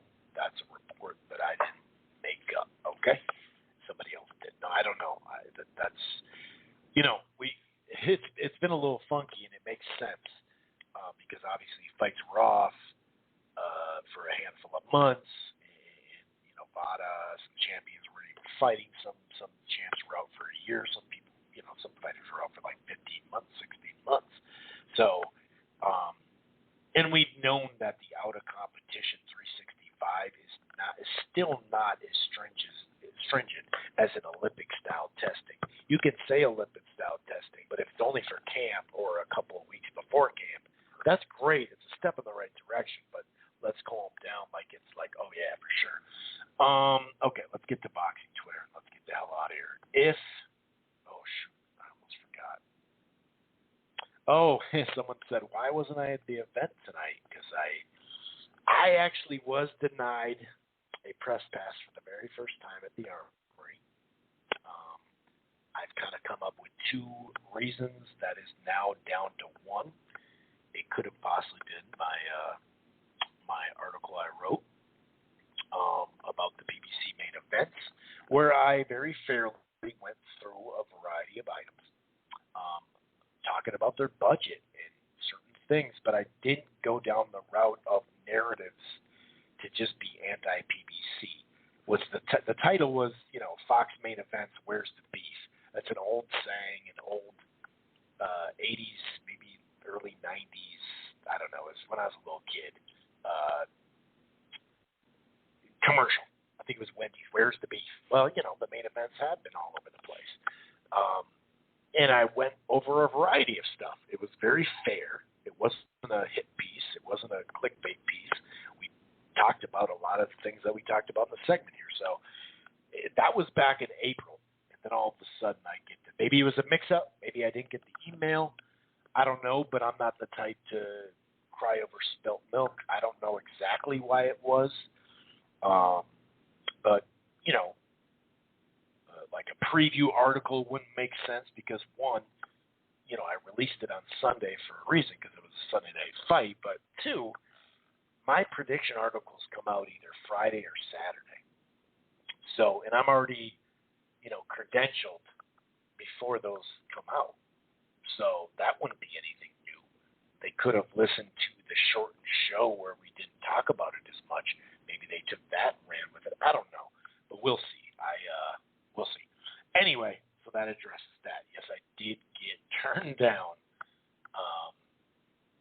after basically every PBC event that's come to Minnesota, even the Toe-to-Toe Tuesdays, I've been able to cover. And I'm appreciative and all that. And shit, I'll support the Armory in general and the fights coming there and buy a ticket. I'll sit in basically the same spots that I would anyway. But we'll see. I think I'm going to get it next time, but we'll see. You never know. Okay, boxing, Twitter, and then we're gone. If Davis wants Lopez, he needs to accept 35% and sign with Top Rank. These are the rules established by his fan base for Terrence Crawford and Errol Spence. If Deontay Wilder beats Fury, he has to sign with Hearn and accept 35% to get Joshua. So they're talking about Crawford having to sign with Al Heyman to fight Spence. Although, so you're saying Gervonta Davis or Teofimo Lopez is a bigger name and a better ticket seller and more of a commodity at this point than Gervonta Davis? Is that what you're saying? That's why he'd have to take the 35 and sign with Top Rank? I mean, that's pretty out there, bro. That's pretty out there. D-Style, this was hilarious. Floyd had a bunch of chains on last night looking like Mr. T. And he said he got to wear all his jewelry now because they'll get robbed in his house because his house got robbed multiple times. That's a good one, D-Style. Gervonta has a huge casual fan base, and it's a very annoying. Josh Taylor unified all the major titles at 140 in late May when he beat Jose Ramirez, thanks. But y'all don't know that because y'all don't know shit about boxing, which is why y'all think Tank won a title last night. I mean, welcome to the casual fan base, dude. It's like, hello. Do PBC fans watch their own boxers? Robert Easter Jr. is levels every round if they fought. It blows my mind that Davis is getting all this love and hype at 135 and 40 divisions when the PBC had a boxer on his roster, Robert Easter, who would completely outclass him, wouldn't even break a sweat. Well, they did bring him home once, and it was a good-ass crowd. Easter Jr. fought a lot of quality fighters in a row. Defensively and being too offensively was his issue. So sit there and say it's a wrap. Well, he's at 140 now. But if you are saying that Easter Jr. is levels above Gervonta Davis, people did watch him and pay attention to him. Some guys are just bigger than other dude. I mean, it took Mayweather a long time to get up to Oscar, a long time, like 10 years, and he had to beat Oscar to get there. So it's just weird.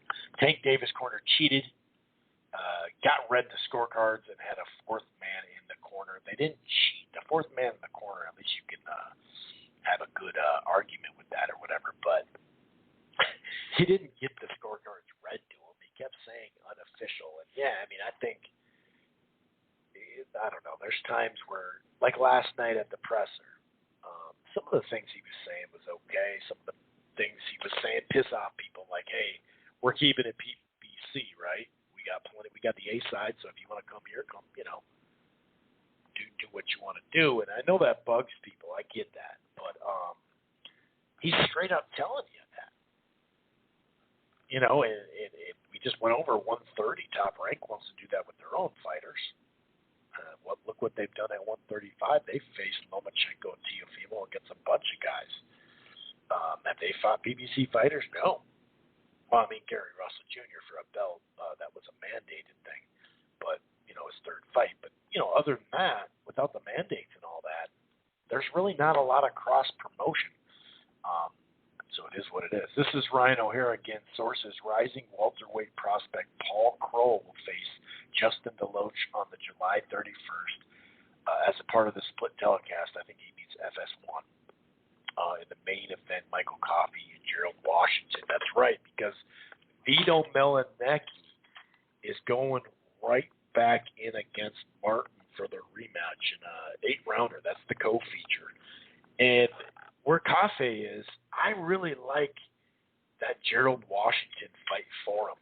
And once again, if we're talking prospects in real test, at least on paper, maybe their best name and stuff like that, whatever it is, I do like that. I do realize Washington just got beat handedly by Charles Martin not long ago. But, he also knocked off, what's his name? Hellenius. He actually did that at the Armory. Knocked him out in a competitive fight that Hellenius. A lot of people thought Hellenius was winning that fight. So I'll take the prospect versus vet or prospect versus prospect. They're not going to all turn out like tonight in the night of the upsets. But clearly what we saw through the time buys and just in general, that selling ads are not the easiest thing to do with boxing. And when you continue to put $1 million fighters, even if it is just $1 million against another $1 million fighter, it's hard to raise the money on the ads consistently. I mean, how much we heard Max Kellerman, Bob Arum, the whole team at ESPN broadcast team say they got the biggest budget, $120 mil or $100 mil a year, and they, before the Fox deal, it was just it was bigger than HBO and Showtime combined, and all this money, they talk that money talk, but then look at how much money they put up and don't put up because they don't want to lose money. They're going to ship that. It sounds like they're going to ship it overseas. That Lomachenko, Teofimo Lopez rematch. Who knows though? But yeah, I mean, look at this. This is FightNews.com. Leon Lawson, the third, was a -700 loss. Omar Juarez was a -3,300 in loss, and then F.A. Apoche was a -800. I mean, that is nuts. Gallimore closed at a +450, and he won the fight. And like I said, kudos to the judges who mostly got it done.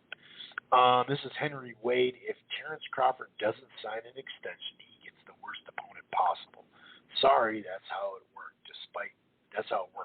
Despite fake news from dweeb loser reports, there is no opponent, but it very well could be someone like Zapata.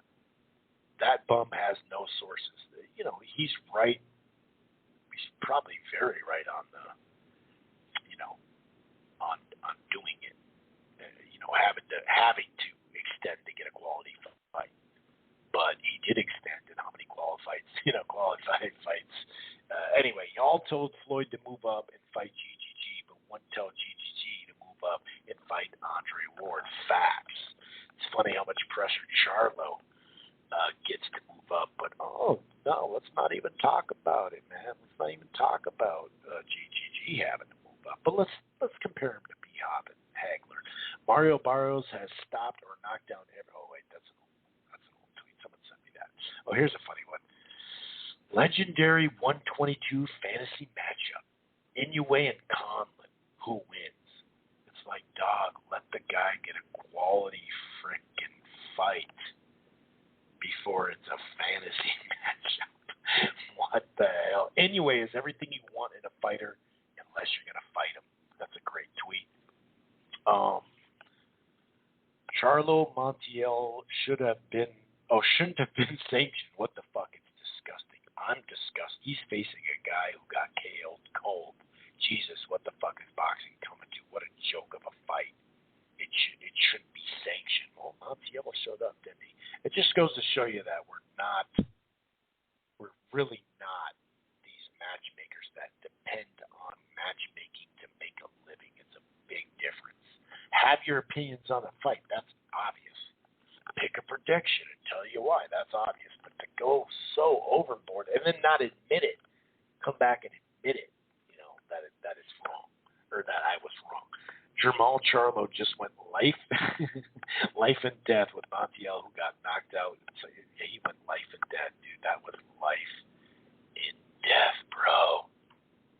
Okay, one more, or maybe two more. ESPN continues to be terrible for boxing. Didn't televise the fight of the year because of college basketball or baseball. Delayed Inoue off everyone's DVR. Well, first of all, it's almost like they're working against themselves in the entire sport. I remember watching my Timberwolves in the playoffs years ago, 2004, against the Denver Nuggets. And we couldn't get to the damn TNT game because I think it was the Pacers and the Pistons were like in 3 overtimes. I think that's when Tayshaun Prince blocked Reggie Miller from behind pause, and we're seeing a score. I mean, this happens in all sports, dude. So it's called contracts, dude. Called contracts. It's contracts. By the way, there was some misinformation about Jermall Charlo and Brian Castano, and that it would be at the Barclays. That is no longer the case. It's going to be at the AT&T Center in San Antonio. The tickets range from $50 to $250. It's a good place for it. That'll work. All right, I think that's about it. Somebody sent me something here. Oh, we're not going to read that. What the hell? Yeah, we're not going to read that either. Okay, one more. I did want to read this one. Where the hell did it go? Okay, this is Ashley Knuckles. Shout out to you and a puncher's chance. Thinking about unplugging from boxing. Would love to keep doing breakdowns and analysts, but seems like I cannot commit. I can't commit fully anymore. Plus, the fans love gimmicks or agenda-based commentary. They don't want the real. That's such a great tweet. We're going to end it on that one. All right, guys. Enjoy the fights coming up on Saturday. I think it's King Nayabar, King Tug, and Chris Colbert, the co-feature. Look out for that. Like I said, for those who want to watch the HD version, it will be Gervonta Davis and Barrios, the rematch. You know what I'm talking about, the rewind this Saturday as well. Anyway, I'm going to get out of here. Like I said, enjoy the fights. Enjoy the 4th of July weekend as well. And I hope that you guys take it easy. I'm going out of town tomorrow morning, so peace out. Peace. Once you become the world champion, I believe that you feel you have the upper hand. So now, as you fight, let's say you fight 4 or 5 years, of straight survival, the bullshit, the holdback. And when you come to world champion, like, you know what, I made it. I'm going to show you it's business. So I'm going to get every dollar worth of what I deserve. Why? Because I'm the world champion.